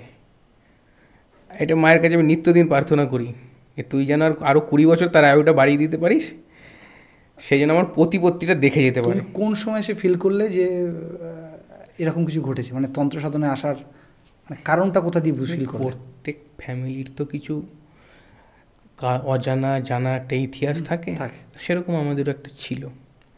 আচ্ছা, সেটা হঠাৎ একদিন মা আমার সাথে শেয়ার করলো যে এই ব্যাপার জানিস তো। তো ওই করে আমার একটা বুদ্ধি মাথায় এলো, জিনিস কি দেখতে হবে তো, যে সত্যিও কাজ করে না মিথ্যা, না গল্প, না গাঁজাখুরি বানানো কিছু। ওই করতে করতে করতে করতে করতে করতে মানে ওর কাছে ঘোরা, তো যার ওর কাছে ঘুরতাম দেখতাম কিছুই নয়, বুকনি ছাড়া কিচ্ছু না। তো সেরকম খুঁজতে খুঁজতে খুঁজতে খুঁজতে যাযাবরের মতো বাইরে ঘুরে বেরিয়েছি, বাড়ি থেকে না বলে পারি। এমন আছে পকেটে 30 টাকা নিয়ে বেরিয়ে গেছি, চলে গেছি বেনারস। টিকিট কাটি নাই, কিচ্ছু করি নাই, খালি বলতাম যে মা আমি যেন টিটির খপ্পরে না পড়ি, বা কোনো যেন অমানুষের হাতে জানি না পড়ি। আমি যে ঘর ছাড়ছি পুরো তোমার মুখের দিকে চেয়ে আমি ঘর ছাড়ছি, তুমি এখন আমাকে যেভাবে চালাবে আমি সেইভাবে চলবো।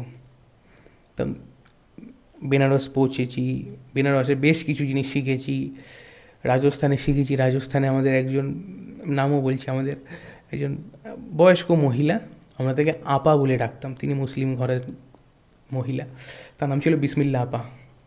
তা আমরা আপা বলে ডাকতাম, খুব ভালোবাসতাম আমাদের। তিনি বেশ কিছু বিদ্যা শিখিয়েছেন।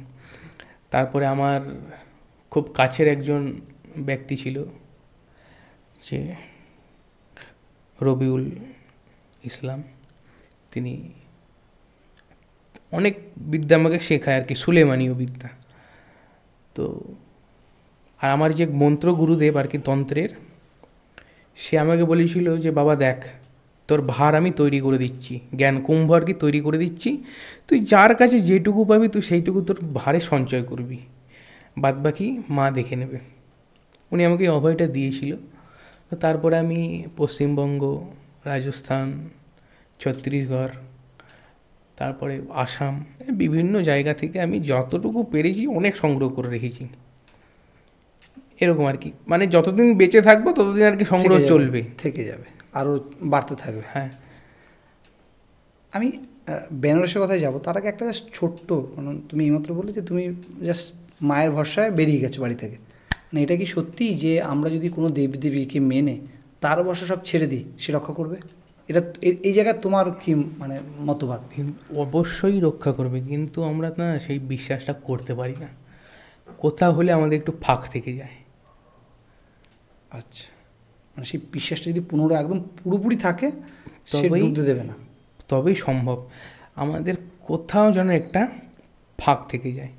যেমন বলি, মীরাবাই একজন বিশাল বড় কৃষ্ণ ভক্ত ছিল, তো সে কৃষ্ণের উপর বিশ্বাস করে কিন্তু বিষ পান করেছিল, পরে দেখা যায় যে সে বিষ অমৃতেতে বদল হয়ে গেছে। তো সেই রকম মানে মনে বিশ্বাস প্রচণ্ড, মানে ভয়ঙ্করতম বিশ্বাস রাখতে হবে, অগাধ বিশ্বাস রাখতে হবে। এরকম বিশ্বাস রাখলে তবেই সেটা সম্ভব, কিন্তু বর্তমান যে পরিস্থিতি, বিশ্বাস রাখা সম্ভব নয়। মানে হাজারো চিন্তায়, বিশেষ করে পুরুষ মানুষদের হাজারো চিন্তায় সেই বিশ্বাস টিকবে না, টলমল করে। এই হচ্ছে ব্যাপার। তুমি বেনারসের কথা বললে, বেনারসে এক ধরনের মানুষ বেশি দেখা যায়, সেটা হচ্ছে অঘরী। অঘরী কারা? অঘরী আর তান্ত্রিক একই সম্প্রদায়? অঘরীটা হচ্ছে বেনারসে, আমি যেমন বলছি, বেনারসে অনেক পুরনো একটা অঘরী আশ্রম আছে, সেখানকার বিখ্যাত অঘরী ছিল বাবা কিনারাম অঘরী। কিনারাম ঘরানার, সে এক বিশাল সাধক। তো তার বিষয়ে আমি অতটা জানি না, জানি সে বিশাল বড় সিদ্ধ পুরুষ ছিল, তার নাম হচ্ছে কিনারাম অঘরী। সেই মন্দির বলবো না, আশ্রম একটা আছে, বেশ গেছি 2-3 বার। গেলে একটা ওনাকে কেউ কেউ বলতে উনি সাক্ষাৎ শিব, এরকম আর কি। তারপরে বর্তমান যেগুলো দেখা যায় অঘরী, অঘোরদের যে মন্ত্র নির্দিষ্ট, সে মন্ত্রই জানে না, অথচ তারা কালো কাপড় পরে ঘুরে বেড়াচ্ছে, গলায় নাদি পরে ঘুরে বেড়াচ্ছে, এদিকে বলছে তারা অঘরী। অঘরী এমন হবে যে স্বয়ং দেবতারাও অঘরীকে ভয় পাবে। অঘরীর এতটা পাওয়ার থাকবে, মানে স্বয়ং দেবতারা ভয় পাবে। মানে পুরো পাওয়ারটা তো শিব প্রদান করে। হ্যাঁ, পুরোপুরি শিব এবং শক্তির উপরে, মহাকাল এবং মহাকালী দুজনে মিলে। হ্যাঁ, এদের অঘরীরা এদের উপাসনা করে থাকে। এবং অঘরীরা যেসব সাধনা করে থাকে খুব শীঘ্র সেইগুলো সিদ্ধি লাভ করে ফেলে। অনেক অঘরীকে দেখেছি আমি, তাদের বটুক ভৈরব, মানে বটুক হচ্ছে মহাকাল এবং মহাকালীর পুত্র বটুক। এরকম বিভিন্ন রকমের বটুক আছে, অনেক বটুক সিদ্ধ করে রেখেছে। মানে তাদের আর কি এমন এমন অঘরী দেখেছি, তারা আর কি এই পরিবেশের ওপর, প্রকৃতির ওপর আর কি নিয়ন্ত্রণ নিয়ে আসছে তারা। রাজস্থানে দেখেছি ধুলো ঝড় উঠেছে, ওইখানে আঁধি বলে ওরা, সেই আঁধি থামিয়ে দিল। এতটা পাওয়ার? হ্যাঁ, আঁধি থামিয়ে দিল। এবং সেই ক্রিয়া যখন করতে বসেছে, অন্য একটা ক্রিয়া করা হচ্ছিল, সেই ক্রিয়া মানে সেই সোজাসুজি আঁধি আসছিল, সেটাকে অন্যদিকে ঘুরিয়ে দিল। এরকম আর কি তাদের পাওয়ারফুল। আর অঘরীদের নির্দিষ্ট বাসস্থান হচ্ছে শ্মশান। ওখানে সব কিছু। হ্যাঁ। শ্মশানটাই কেন? শ্মশানটাই কেন আছে?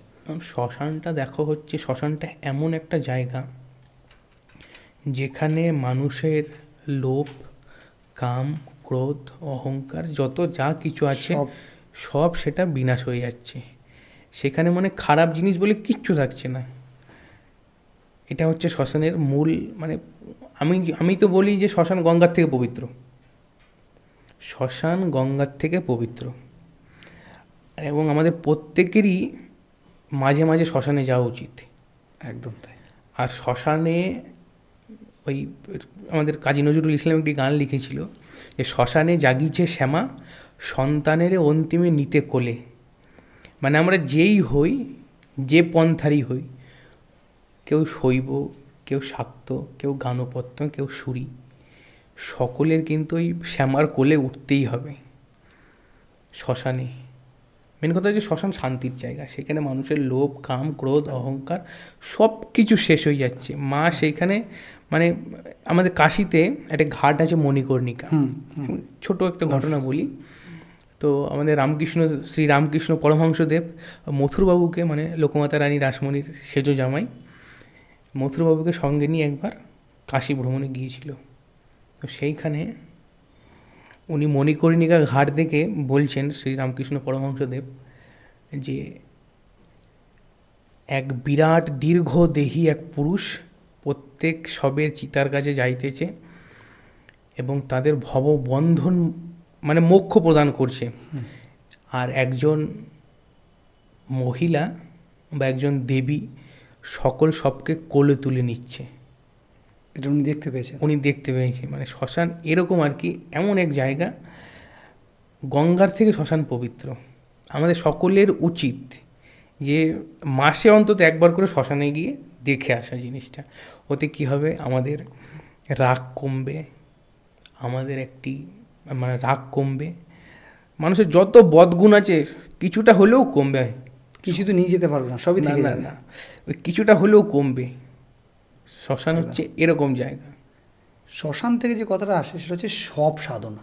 শোনা যায় কথাটা যে সব সাধনা হয়। সব সাধনা কি? সব সাধনা হচ্ছে কিছুই না, একটা প্রেত সাধনা। আর সবের মাধ্যমে একটা প্রেত সাধনা, একটা শক্তিকে জাগরিত করে সেই শক্তিকে নিজের শরীরে সঞ্চার করা। আচ্ছা। তো সব সাধনাটা এখন যা দেখা হচ্ছে বেশিরভাগই উল্টোপাল্টা বকে যাচ্ছে সব সাধনা সম্বন্ধে। সব সাধনা সম্বন্ধে ন্যূনতম ধারণাটুকু নেই, এরা জানে না সবের উপর কী করে বসতে হয়। আমার গুরুদেব, তিনি হচ্ছে,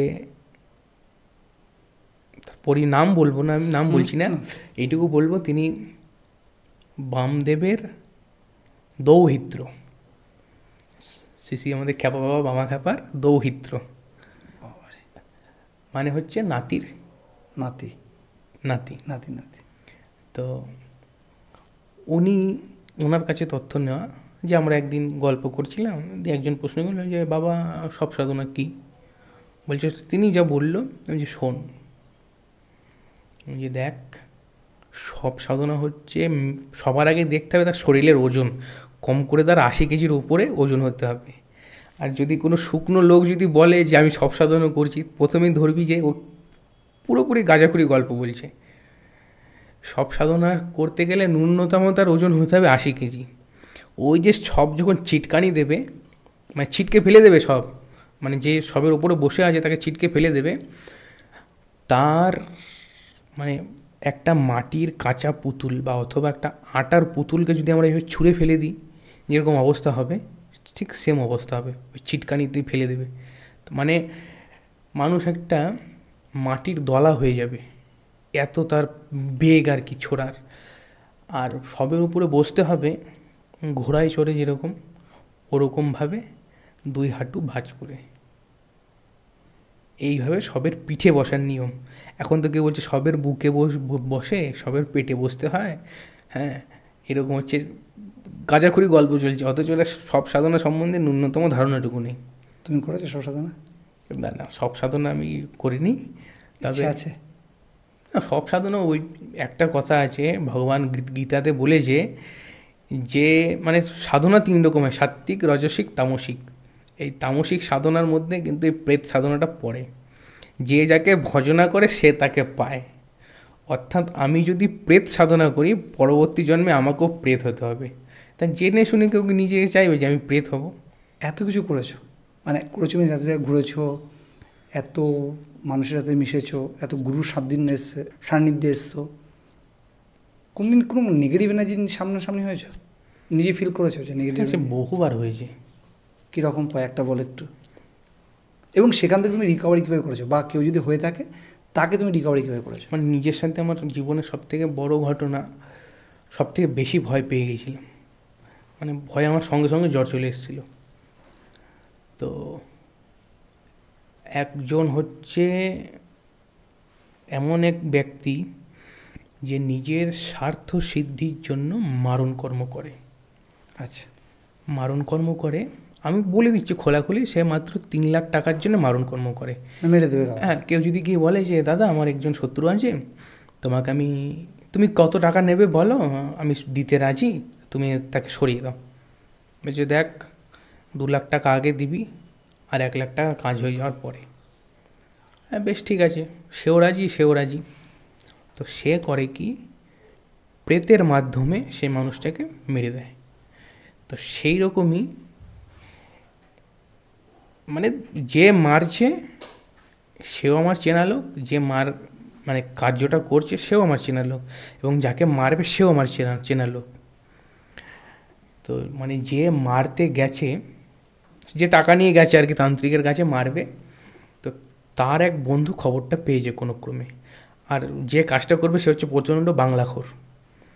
তো ওই একসাথে খেতে বসে ঘুরে ঘুরে বলে দিয়েছে, জানিস তো অমুক না ও টাকা নিয়ে এসেছিলো, অমুক জনাকে মারবে, আমারও টাকার দরকার ছিল, আমিও কাজটা হাতে নিয়ে নিয়েছি, জানিস তো। তো ও তো যতই মদ খেয়ে থাক, যা করে থাক, পাড়ার ছেলে, একটা আলাদা টান আছে, ওই এসে বলে দিয়েছে জানিস তো এই ব্যাপার। তো সে তখন আমার শরণাপন্ন হয়েছে, আমার শরণাপন্ন না, মায়ের শরণাপন্ন আমার মাধ্যমে। তো বলছে জানিস তো এই ব্যাপার। আমি দেখি না কোন প্রেত আসে। তো যে তান্ত্রিক মারণ কর্ম করেছে সে কিন্তু জাতিতে ডোম। আচ্ছা, মরা পোড়ায়। তো তার কিছুদিন আগে একটা মেয়ে আর কি রেলে কাটা পড়েছিল, তাকে ওই সৎকার করার জন্য শ্মশানে নিয়ে আসে। ও কী করে, ওরকম মরা দেখলেই না সেসব মরা থেকে কিছু কিছু জিনিস সংগ্রহ করে রাখে, মানে ভূত বানানোর জন্য আর কি, ভূতটাকে নিজের আর কি আয়ত্তে রাখবে, এটা ওটা কাজ করাবে। তো বেশ এরকম কাজ করছে। আমি বল সে সময় ওই রাস পূর্ণিমা চলছে। তো আমাদের আর কি কার্তিক লড়াইটা বেরিয়ে গেছে, তার কদিন পরেই আর কি 3-4 দিন পরেই আর কি অগ্রহায়ণ মাসের প্রথম দিকে আর কি রাস পূর্ণিমা পড়েছে সেবার। তো সে আমার সাথে এসছে, আমাকে বলছে যে দেখ আজকে পূর্ণিমা, আজকে যাওয়া হয়ে যায়। আমি বেশ ঠিক আছে, দেখি না কে আসে। আমি বললাম আমাদের বাড়ির একটা কোণা আছে, প্রচণ্ড জঙ্গল শুরু হয় ওখান থেকে। আমি বলছি দেখ, যত প্রেতই আসুক, এই জায়গাটা হচ্ছে আমার নির্দিষ্ট স্থান। প্রেতেরা আমার বাড়িতে চারপাশে যত ঘুরুক, ভালো হোক মন্দ হোক, প্রেতেরা এসে এখানে দাঁড়াবে। তা তুইও থাক, আমিও থাকি, তুই তো দেখতে পাবি না, আমি দেখতে পাবো। তা ও ভয় আর দাঁড়ালো না। আমি বলছি তোর ভয় পেতে হবে না, তুই সাইডে দাঁড়াস, আমার যদি কিছু হয়ে যায় তুই আমাকে অন্তত চোখে মুখে জলের ছিটেটা দিতে পারবি। এখন কোন রূপ নিয়ে আসবে আমি তো আর জানি না। তো বেশ, ওখানে প্রায় রাত 1:30 পার হয়ে গেছে। আমরা বিভিন্ন রকম আর কি জিনিস আসন করে, মদ, তারপরে কোনো মাছ পোড়া নিয়ে এভাবে বসতে হয় বিভিন্ন, মানে মোকাবেলা করার ডাকার জন্য বা হ্যাঁ। মোকাবেলা করার জন্য। আচ্ছা। তো ওরকম বসে আছি, বসে আসার পরে দেখা যাচ্ছে যে ওই দেখা যায় কি ওই কার্তিক অঘ্রাণ মাসের দিকটা একটু রাত হলে একটু ঠান্ডা ঠান্ডা পড়ে। হয়। তো হঠাৎ পরিবেশটা প্রচণ্ড গরম হয়ে গেল, গরম হয়ে আরও ঠান্ডা হয়ে গেল। ঠান্ডা হয়ে যাওয়ার পরে গাটা একটা কেমন যেন চমচম চমচম করছে, অন্যরকম একটা হচ্ছে। আমি যে এরকম করছি কেন গা, এরকম তো করার কথা না।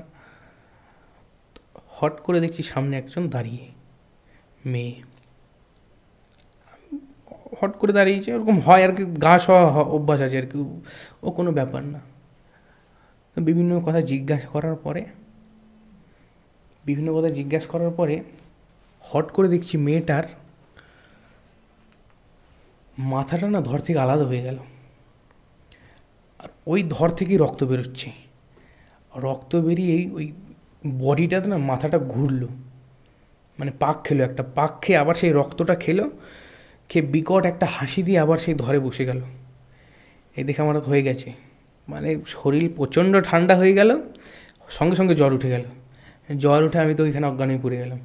মানে আমার জীবনের সবথেকে ভয়ঙ্করতম এই ঘটনাটা। তো পরে যে এসেছিল সেই আবার পরে জল টল দিয়ে খানিক পরে ও দেখছে যে ব্যাপারটা কী হচ্ছে, গিয়ে দেখে আসি। গিয়ে দেখছি আমি অচেতন হয়ে পড়ে আছি, আর জল টল দিয়ে নিয়ে আসে। তো ওইটা ছিল আমার সব থেকে ভয়ঙ্করতম ঘটনা। তুমি যদি ওখানে না থাকতে ওর ক্ষতি করতো। হ্যাঁ, মানে ও যদি সেদিন আমার কাছে না আসতো, সেদিন ওকে আর কি মেরে দিত। এটা এগুলো হচ্ছে প্রেতের মাধ্যমে মানুষকে মারা। এরকম ফিল হয়েছে যে রাস্তায় যাতায়াত করছো তখন কেউ সঙ্গে আছে বা কেউ সঙ্গ নিয়েছে বা কেউ হেল্প চাইছে? পেতেরও তো অনেক ইস্যু থাকে, অনেক রকম সিনেমায় দেখা যায় ঘটনা। না, মানে চট করে তো ধরো কোনো প্রেত আমার কাছে আসতে পারে না। মানে কম করে হলেও যদি দূরে থেকে দেখে যে এ আসছে, তাহলে রাস্তা ছাড়তে বাধ্য। মানে তোমার সঙ্গে এমন কিছু আছে? এমন কিছু আছে। রুদ্রাক্ষটা কি? না, এর রুদ্রাক্ষ আমার গলায় থাকে না। আচ্ছা পুজো পার্বণ বা ক্রিয়াকর্ম করার জন্য মাঝে মাঝে গলায় রাখতে হয়, তাই রাখি। আচ্ছা। তো ওরকম হয়। আগে যখন প্রথম তন্ত্র লাইনে প্রবেশ করা, তখন ওই 2009-10 সময় অনেক অতৃপ্ত প্রেত কিন্তু পিছন লাগতো কেবলমাত্র তাদের উদ্ধারের জন্য। তারা কি বুঝতে পারে যে এ চর্চা করছে বা এ তান্ত্রিক? অবশ্যই তারা বুঝতে পারবে, এবং তারা মানে দেখে যে এর দ্বারা আমার কাজটা হবে। এবং তারা কি আশেপাশেই ঘোরে? আশেপাশে একটা মানুষ কীভাবে ফিল করতে পারে যে আমার আশেপাশে এখন পেত আছে বা আশেপাশে কোনো নেগেটিভ এনার্জি আছে? প্রথমত দেখো যে পরিবেশটা, এখন ধরো গরমকাল, চারিদিকের আবহাওয়া গরম থাকবে, হট করে দেখা যাবে যে প্রচণ্ড ঠান্ডা হয়ে গেছে এলাকাটা, বা কিছু ঠান্ডা একটা বস্তু আমার পাশে এসে দাঁড়িয়েছে। আর কিছু কিছু প্রেতের নিজস্ব গন্ধ হয় বিভিন্ন রকম, যেমন ফুলের গন্ধ, ফুলের মধ্যে চাপা ফুলের গন্ধ হতে পারে, ছাতিম ফুলের গন্ধ হতে পারে, গোলাপের গন্ধ, রজনীগন্ধার গন্ধ হয় না, অনেক সময় হয়েও যায়, বলা যায় না। আমরা কী করে বুঝবো যে তার মধ্যে কে আমাকে ক্ষতি করতে চায়, কে আমাকে মারতে চায় নর্মালি? কারণ তুমি মানে আমরা অনেক জায়গায় আরও শুনেছি যে আমরা যেমন চলাফেরা করি তেমনি আরও কিছু চলাফেরা করে আমাদের সাথে। কেউ আমাদের টাচ করে, কেউ করে না, আর সে তাদের মতো থাকে, আমরা তাদের মতো থাকি। তো এখানে কীভাবে কী উপলব্ধি করা যায়? এখানে দেখা যায় অনেক সময় আবার দেখেছি ভুল করে না, ধরো প্রেত কোনো গাছে বসে আছে, সেই গাছের গোড়ায় কেউ কি প্রস্রাব করে দিল, এখন সেই প্রেত তককে থাকবে কখন একে পাবো, রাগে। হ্যাঁ, ওরা কিন্তু ওই জিনিসটা সহ্য করতে পারে না। আচ্ছা। যে কখন একে পাবো, তখন এর কপালে কষ্ট আছে, তো এরকম তক্ক তক্ক থাকে, আর অনেক সময় ধরেও বসে, অনেক সময় আবার ক্ষতিও করে দেয়। আচ্ছা, এই হচ্ছে ব্যাপার। ভর পড়া আর ভূতে ধরা একই বিষয়? না, ভর জিনিসটা পুরোপুরি ফালতু। ফালতু কেন বলি, যে রাজরাজেশ্বরী জগদেশ্বরী, যে মা, আমরা যাকে জগৎ জননী বলি, সে তার ক্ষুদ্রতম বস্তু নয়। না, গোটা জগতের ভারের থেকেও তার ভার বেশি, হাজার কি লক্ষ কোটি গুণে বেশি। তা সেই শক্তি আমি কি করে মানব এরকম একটা নগণ্য মানব শরীরে তার আসা যাওয়া ভরটা হচ্ছে। তেমন বাস্তবের সাথে কোনো মানে ভরটার সাথে কোনো রিলেট নেই কিছু? একবার একজনের ভর হয়েছিল আমাদের এলাকায়, আমারই বাড়ির পুজোতে হট করে তার ভর হয়েছে। আমি যেহেতু সংস্কৃত ছাত্র, আমি বলছি আমি তোমার সাথে, দেবতাদের ভাষাই হচ্ছে সংস্কৃত, আমি তোমার সাথে সংস্কৃততে কথা বলবো, আমি যা বলবো তুমি তো বুঝে ফেলবা, ঠিক আছে? তো ঠিক আছে, আমি সংস্কৃততে কিছু কিছু গাল দিলাম। প্রথমেই থেকে শুরু করলাম বরাহ নন্দন দিয়ে, কম বেশি সবাই বুঝতে পারবে। তো বলার পরে বললাম, এটা কী বলা হলো বলো তো? এই তুই তো আমার প্রশংসা করছিস। যেই বলেছে, ওই এর মোটা মোটা বড় বড় ধূপকাঠি হয়, মানে যে নর্মাল ধূপকাঠি তার 20টার সমান ওই একটা আগুন হবে, সেই আগুন নিয়ে গিয়ে সেই মহিলার হাতে ঠেসে ধরেছিলাম, এই নে তোর প্রশংসা। মেন কথা, সে মারে বাবার, এখন মানে সেই মহিলার সাথে আমার দেখা হলে সেই মহিলা আমার সাথে কথা বলে না। সেটা নিজেদের কোনো মানে স্বার্থের জন্য বা নিজের কোনো বদমাশির মেন জন্য? কথা পুরোপুরি পয়সা খাওয়া ভণ্ডামি। আমি সকলকে বলবো, যেইখানে যার পাড়ায় ভর হয়, প্রথমত তার সাথে গিয়ে দেবভাষায় কথা বলা। পুরোপুরি ভর হওয়াটা ফালতু, পুরোপুরি। মানে কিছু কিছু ব্যক্তির শরীরে যোগিনী শক্তির প্রকাশ পায়, মানে মায়ের কিছু কিছু সহচরী আছে, তারা কিছুক্ষণের জন্য সেই শরীরে আসে, কিছুক্ষণের জন্য। সেক্ষেত্রে আমরা মানব যে হ্যাঁ, তার লুকোনো বা তার কাছে গুপ্ত বলে পৃথিবীতে কিচ্ছু নাই। বাংলা, ইংরেজি, হিন্দি, সংস্কৃত, যে ভাষায় যার সাথে কথা বলবে সে সব বলে দেবে, তার ভাষাতেই বলে দেবে আর কি। ও ইংরেজিতে কথা বলছে তার সাথে, তো সেটা আমরা বুঝবই করে যে এ বদমাশি করছে না এ সত্যি মায়ের কোনো একটা অংশের দ্বারা ভরপ্রাপ্ত হচ্ছে, সেটা বোঝা যাবে। মেন কথা দেখো, প্রথমত যে মানে যার ভর হয় তাকে দেখতে হবে যে সে কীরকম। বাংলাদেশের একটা প্রচলিত কথা আসে না, আছে প্রচলিত কথা, যে হাতে দিয়ে তালি, ঘাড়ে আসে কালি। হ্যাঁ, মানে এই কথাটা বোঝানো যাচ্ছে যে সেই সব ব্যক্তি পুরোপুরি পাখণ্ডী, তারা না জানে, এমনকি তারা দেবীর বীজ মন্ত্র পর্যন্ত জানে না। দেবী দেবতাদের প্রধান জিনিস হচ্ছে তাদের বীজ মন্ত্র, বীজ মন্ত্র, এমনকি সেই বীজ পর্যন্ত তারা জানে না। প্রথমত যাদের ভর হবে তাদেরকে বলতে হবে যে আমরা তো কম বেশি সকলে অন্যায় করে থাকি, তা আমরা কি অন্যায় করেছি একটা খুলে বলো দেখি, তাহলে মানব তুমি অমুক। বা অনেকজনে বিড়ি খায়, সিগারেট খায়, ওই ধরিয়ে সঙ্গে সঙ্গে চাকা দিয়ে দিতে হবে। অনেক বেশি সমাজে দেখা যায় মনসার ভর আর শীতলার ভর, দুই এক জায়গায় কালির ভরও হয়। তো অনেক সময় প্লাস্টিকের সাপ কিনতে পাওয়া যায়, মনসার ভর যাদের হয় ওই প্লাস্টিকের সাপ ছেড়ে দিতে হবে। যদি বলতে হবে তুই তাহলে মনসা, যেহেতু তো সাক্ষাৎ মনসা, তো সাপ, সাপ তো হচ্ছে মনসার, বলা হচ্ছে পদ্মপুরাণে যে নাগের মাতা। তা নাগ মাতা যেহেতু শরীরে এসেছে, তাহলে তুই সাপ দেখে ভয় পাবি কিসের জন্যে? ভর জিনিসটা পুরোপুরি ফালতু। আবার কিছু কিছু ভর আছে হিমাচল, দেবভূমি হিমাচলে, ওই দেবীর যোগিনী শক্তি তাদের শরীরে আসে, আমার নিজের চোখে দেখা, আমি সেগুলো মেনেছিও। তো আমি তাদের গিয়ে খালি একটা প্রশ্ন করেছিলাম, আমি সাধনার কোন পজিশনে বর্তমান অবস্থান করছি, আর আমি কোন দেবীর সাধনা করে থাকি, বা আমার ইষ্ট কে, সব বলে দিয়েছিল। সেখানে আমার মানতে বাধ্য হবে যে এ আমার এত গোপন কথা বলে দিচ্ছে, কিছু তো একটা ব্যাপার আছে। কিন্তু মা স্বয়ং কারো শরীরে আসে না, কারণ আমাদের শরীর হচ্ছে অতি জঘন্যতম, নিকৃষ্টতম, মিথ্যাতে ভরা। এই শরীরে মা কোনো দিন আসবে না।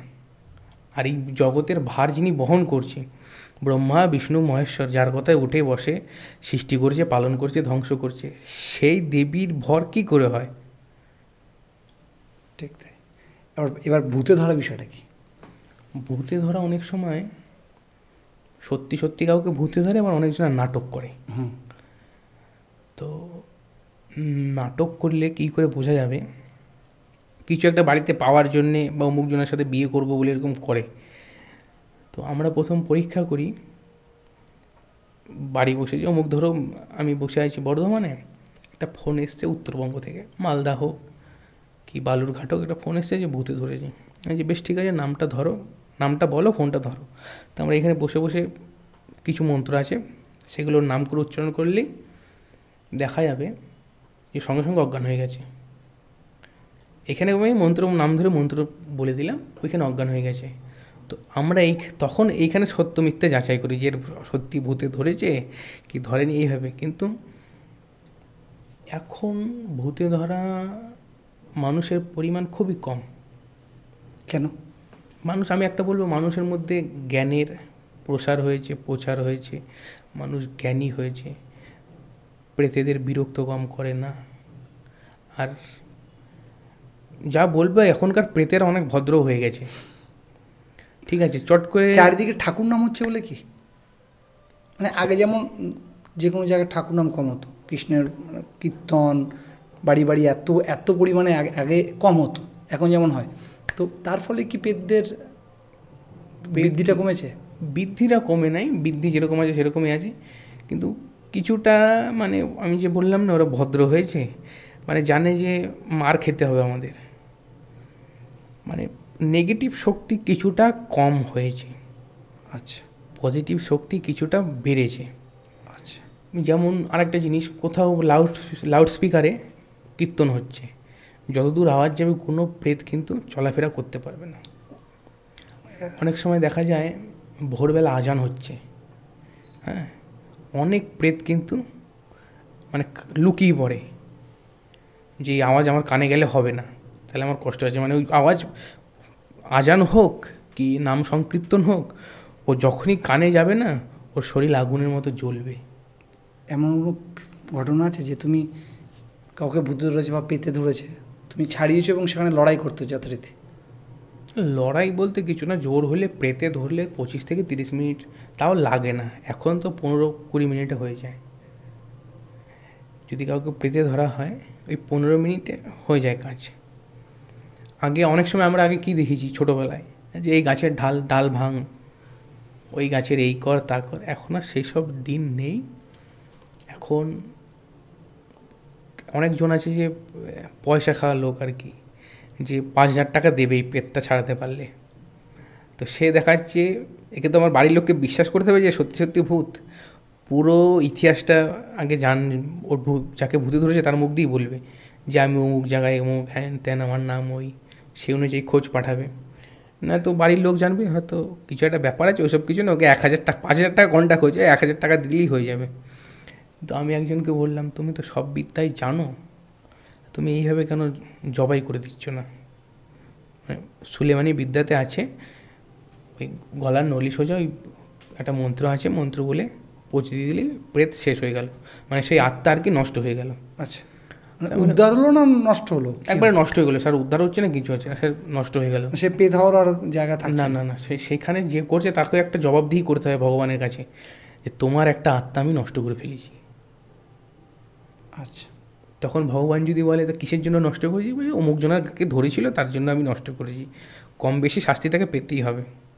এটা মানুষ মারলেও যেরকম শাস্তি হবে, একটা আত্মা নষ্ট করলেও সেরকম শাস্তি হবে। মানে ভগবান দরবারে যে শাস্তিটা, সে শাস্তিটা পেতেই হবে তাকে। তো এরকম আমি তাকে বললাম যে দাদু, তো তুমি এই ব্যাপার জানো তো এরকম করছো কেন? বলছে আরে ভাই জানোস না, পয়সা দিতে চায় না। মানে সে বলছে যে টাকা দিতে চায় না, যদি আমি কাজটা সহজে করে দিই তাহলে আমাকে টাকা দেবে না, আর যদি একটু মানে 30 মিনিটের কাজ যদি 2 ঘন্টায় করে দিই তাহলে আমাকে ঠিকঠাক টাকা দেবে। আচ্ছা, এই জন্য আরও বেশি বেশি বেশি করে টাইম নেওয়া, বেশি বেশি করে এই করা। তো তোমার এরকম কিছু ঘটনা? আমি তো বললাম যে আমার ধরো আগে একটা উদাহরণ বা একটা ছোট ঘটনা যদি বলো। সব থেকে ভূত তাড়াতে গিয়ে আমার সব থেকে কষ্ট লেগেছিল সেই ভূতের কথা শুনে, যে 2টো কেস আছে এরকম। একটা মেয়েকে গ্যাংরেপ করা হয়েছিল, আমাদের বর্ধমানেরই ঘটনা। তার দেহ পর্যন্ত কেউ পায়নি, সেটা নিয়ে থানা পুলিশ পর্যন্ত কিছু হয়নি। সেই প্রেতই মুখ দিয়ে স্বীকার করেছে। বাবারে। মানে অতীব নিন্দনীয় ঘটনা। আর আরেকটা হচ্ছে, তার সৎ মা সেই বাচ্চাটাকে না খাই খাই মেরে ফেলেছিল। তো সেই না খাই খেয়ে মরার কারণে ছেলেটা না প্রেত হয়ে গেছে। তারই পিসির মেয়েকে ধরেছিল সে। তা আমি জিজ্ঞাসা করলাম, কী রে, কোথায় বাড়ি, কী নাম? মানে বলতে পারছে না। আমি জিজ্ঞাসা করছি, তোর নামটা কি বল? আমার নাম না আহুল। মানে রাহুলটাও বেরোচ্ছে না, মানে কোনো রকমে আহুল বেরোচ্ছে। তাহলে মরলি কী করে? প্রচণ্ড কান্না করছে। আমি তুই ভয় পাস না, তোর আমি কিচ্ছু করবো না, তোর যাতে মুক্তি হয়ে যায় আমি সেই চেষ্টা করবো। তো কান্না করতে করতে, মানে ওর কাহিনী শুনে আমার চোখে জল চলে এসেছিলো। এই দুটো ঘটনা মানে প্রচণ্ড মর্মাহত হয়েছিলাম এই দুটো ঘটনায় আমি। এখনও চলাফেরা করলে ফিল করো যে কিছু নেগেটিভ এনার্জি আছে কিনা, পজিটিভ এনার্জি আছে কিনা, নাকি আশেপাশে আসে না বলে আর সে ফিলটা হয় না? না, হয় হয়। নেগেটিভটা খুবই কম, পজিটিভটা বেশি অনুভব করা হয়। পজিটিভ মানে মায়ের শক্তি বেশি অনুভব করা। মা তো আর সবসময় নিজে আসে না, কোনো সময় নিজে আসবে না। মা তার বাহিনীর মধ্যে দু একজনকে পাঠিয়ে দেবে যে ওই দেখ আমার ছেলে, এর পিছনে পিছনে থাকিস সবসময়। ফিল হয় এরকম ব্যাপারটা হয় সবার ক্ষেত্রেই। যত সবাই তো আর বামা খাবার নিগমানন্দ নয় যে মা আসছে, বা রামকৃষ্ণ ঠাকুর নয় যে মাকে খাইয়ে দিচ্ছে মায়ের মূর্তিতে, সেখান থেকে খাবার গায়েব হয়ে যাচ্ছে, সবাই তো না। তো সেক্ষেত্রে মা করে কি, আমার ওইটা আমার ছেলে, দেখে নেয় একটু দেখে রাখিস। তো এই হচ্ছে সব বর্তমান ব্যাপার সবার ক্ষেত্রে। ওদেরও ফিল হয়েছে, ওই রিগার্ডিংও ফিল হয়েছে যে কেউ আছে পাশে? কাদের? মানে তোমার ওরকম ফিল হয়েছে যে পজিটিভ এনার্জি কেউ একজন আছে, মায়ের যেই হোক? সে তো সবসময় না বুঝলে আর কি করে, আর কতদূর কী করলাম আর। এর আগের দিন তোমার সাথে যখন কথা হলো, তুমি বলে আমি জাস্ট ভূত দেখেই এলাম, এরকম কিছু একটা কথা হচ্ছিলো, সেইটা কি, সেই ঘটনাটা কি? সেদিন আর কি একটা মেয়েকে ব্রহ্মদত্তিতে ধরেছিল। আচ্ছা। তো ব্রহ্মদত্তে ধরার পরে তার যোগাযোগ হলো আমার সাথে, তারা এলো। আমি বললাম যে এই জিনিসটা ওর নাকের কাছে গিয়ে পুড়িয়ে দিবি, দেখবি পালাবে। তো তার আগে ফোন করে, মানে যাকে ধরেছে সেই আর কি ফোন করছে, ফোন করে হুমকি দিচ্ছে, ওই ঝাড় বাড়ি গেছিলিস, তার বাড়ি থেকে বাড়ি ফিরবি না, তোদের সব কটাকে মজা দেখাবো, রাস্তায় সব কটাকে মেরে দেবো। মানে এরকম, মানে ও টের পেয়ে গেছে যে ওইখানে গেছে আমার আজকে শেষ দিন বা এরকম কিছু একটা। তো এরকম আর কি, যে তো বাড়ি আয়, তোদের রাস্তায় শেষ করবো। তুমি কী করলে? এখন আমি তো আর কিছু করি না, যা করার মা করে দিয়েছে। তুমি তোমার মতো যা যোগ মানে যে কবচ করা সেই কবচ করে দিয়েছে। যে ক্রিয়াকলাপ আছে সেগুলো করা হয়ে গেছে, এই আর কি। মেন কথা ওই যে বললাম যে জবাই করে দেওয়ার পদ্ধতি, সেটা সুলেমানি তন্ত্র অনুসারে, সেটা মানে জোর হলে 2 থেকে 3 মিনিটের মধ্যে সেই প্রেতটা নষ্ট হয়ে যাবে, কিন্তু জবাবদিহি করতে হবে তাকে, এই হচ্ছে ব্যাপার। বাহ। আচ্ছা, ভূত কি ভীতু? হঠাৎ এই প্রশ্ন। তার কারণ হচ্ছে ভূত কখনো একা কাউকে ধরে, মানে একা থাকলে মানুষকে ধরে, দল বলে থাকলে ভূত ধরে না। এই বিষয়টা কেন? এটা পুরোপুরি না জন্মকুণ্ডলীর উপর নির্ভরশীল। আচ্ছা। এখানে অনেক বিতর্ক আছে। কেউ কেউ আছে যারা বেশি বিজ্ঞান মনস্কতা, তারা বলবে, মানসিকতা যাদের বিজ্ঞান পছন্দ হয়, যে বলবে ভূত সবসময় একাই কেন দেখে মানুষ। তাদের প্রথমত পুরো বিষয়টাই জানতে হবে। না জেনে আমি দুমদাম একটা কথা বলে দিলাম, ওটা কোনো ব্যাপার না, ওটা কিন্তু কোনো কথার মধ্যেই পড়ছে না। আগে পুরোটা আমার জানতে হবে যে কেন ভূত একা। সেই কেন? যদি কারো জন্মকুণ্ডলিতে চন্দ্রের সাথে, যে গ্রহ, চন্দ্রের সাথে কোনো দুষ্ট গ্রহ যদি একই ঘরে অবস্থান করে, তখন সে প্রেত দেখে। চন্দ্র সবসময় হচ্ছে প্রেতের সাথে সম্পর্কিত। চন্দ্র আর রাহু দেখা গেলো এক ঘরে আছে, বা চন্দ্র বা কেতু এক ঘরে আছে, তখনই কিন্তু সেই ব্যক্তি ভূত দেখবে, তখনই সেই ব্যক্তি কিন্তু ভূত দেখবে। অনেকজনে বলে যে আমাকে ভূত দেখিও তো। ভগবান দেখা সহজ, বা দেবদেবী দেখা সহজ, কিন্তু ভূত দেখা কিন্তু প্রচণ্ড কঠিন। যতক্ষণ না তার কুণ্ডলিতে ওই যোগ, প্রেত দর্শন যোগ না তৈরি হচ্ছে, সে কিন্তু ভূত দেখতে পারবে না। আর ধরার ক্ষেত্রে? ধরার এটা তো এগুলো দেখার ক্ষেত্রে, ধরার ক্ষেত্রে ভূত সবসময় একজনাকে ধরে, কারণ সেই ভূতের অপছন্দের কাজটা সেই একাই, সেই সবাই মিলে কিন্তু করে না, নির্দিষ্ট কোনো ব্যক্তি করে। সেই আক্রোশ থেকে সেই প্রেত কিন্তু সেই ব্যক্তির উপরে চড়াও হয় বা তার উপর ভর করে। আচ্ছা, মানে আমি চাইলে আমি ভূতকে দেখতে পাবো না, না, অনুভব করতে পারি। অনুভব সবাই করতে পারবে, কিন্তু ভূত দেখাটা কিন্তু অত সহজ নয়। এর সাথে আমাদের গ্রাম বাংলার একটা কথা প্রচলন আছে, বান মারা, যে ওকে বান মেরেছে বা এর ক্ষতি হয়েছে বান মেরে। এই বান মারা জিনিসটা কি? বান মারা জিনিসটা হচ্ছে আমাদের ষটকর্মর মধ্যে, কী কী পড়ে আগে আমার জানতে হবে। বশীকরণ, মারণ, উচ্চাটন, বিদ্বেষণ, স্তম্ভন, এতগুলো 5টা জিনিস পড়ে। এর মধ্যে একটা হচ্ছে মারণ। মারণ ক্রিয়া আলাদা, আর এই বান মারা কর্মগুলো আলাদা। বান মারা অনেক রকমের হয়, যেমন শুকনো বান কারো উপরে যদি মারা হয়, সেই মানুষটা রক্ত অল্পতায় মারা যাবে। রক্তল্পতায় মানে রক্ত কমে যাবে শরীরে ধীরে ধীরে। শরীরে একদম কোনো রক্ত, মানে তার শ্বেত রক্তকণিকা, লোহিত রক্তকণিকা সব ধ্বংস হয়ে যাবে, এবং যা রক্ত ছিল শরীরে সব কিছু শুকিয়ে যাবে। দিন দিন তার দেখা যাবে চেহারার অবনতি, একবারে শুকিয়ে কাঠ হয়ে যাচ্ছে সে। খুব ভয়ঙ্কর জিনিস এই শুকনো বান। আর একটা বান আছে, সে যদি ইউরোপ, লন্ডন, আমেরিকাতেও থাকে, তার নাম করে যদি আমি বর্ধমান থেকেও জব করি, সে কিন্তু বান দ্বারা অসুস্থ হয়ে পড়বে। এগুলো বাস্তব, আমাদের নিজের দেখা বা নিজের করাও বলতে পারো। সবথেকে ভয়ঙ্কর ব্যাপার হচ্ছে, একটা বান হয়, আজ পর্যন্ত কেউ বলেছে কিনা আমি জানি না, সেটাকে বলা হচ্ছে বিড়ে কাটা বান। বিড়ে কাটা? হ্যাঁ, মানে আমাদের তো এটা বর্ধমান রারবঙ্গ, রারবঙ্গের ভাষায় বিড়ে কাটা বান। তো সেই বানটা এরকম বান, যখনই করা হবে না, পেটের যত নাড়িভুড়ি সব কেটে যাবে। খুব ভয়ঙ্কর জিনিস। যদি একটু ভুল ত্রুটি হয়, যে করছে তারও কপালে কষ্ট আছে, উল্টে তার কেটে যাবে, এরকম জিনিস। তো এটা বলি সবথেকে ভয়ঙ্কর যখন, এটাই বলি। তো এই বিড়ে কাটা বানটা হচ্ছে, ধরো কারো বয়স 30, তার উপরে এই কাজটা করা হবে, তো আমি 30খানা পান নেব, নিখুঁত পান।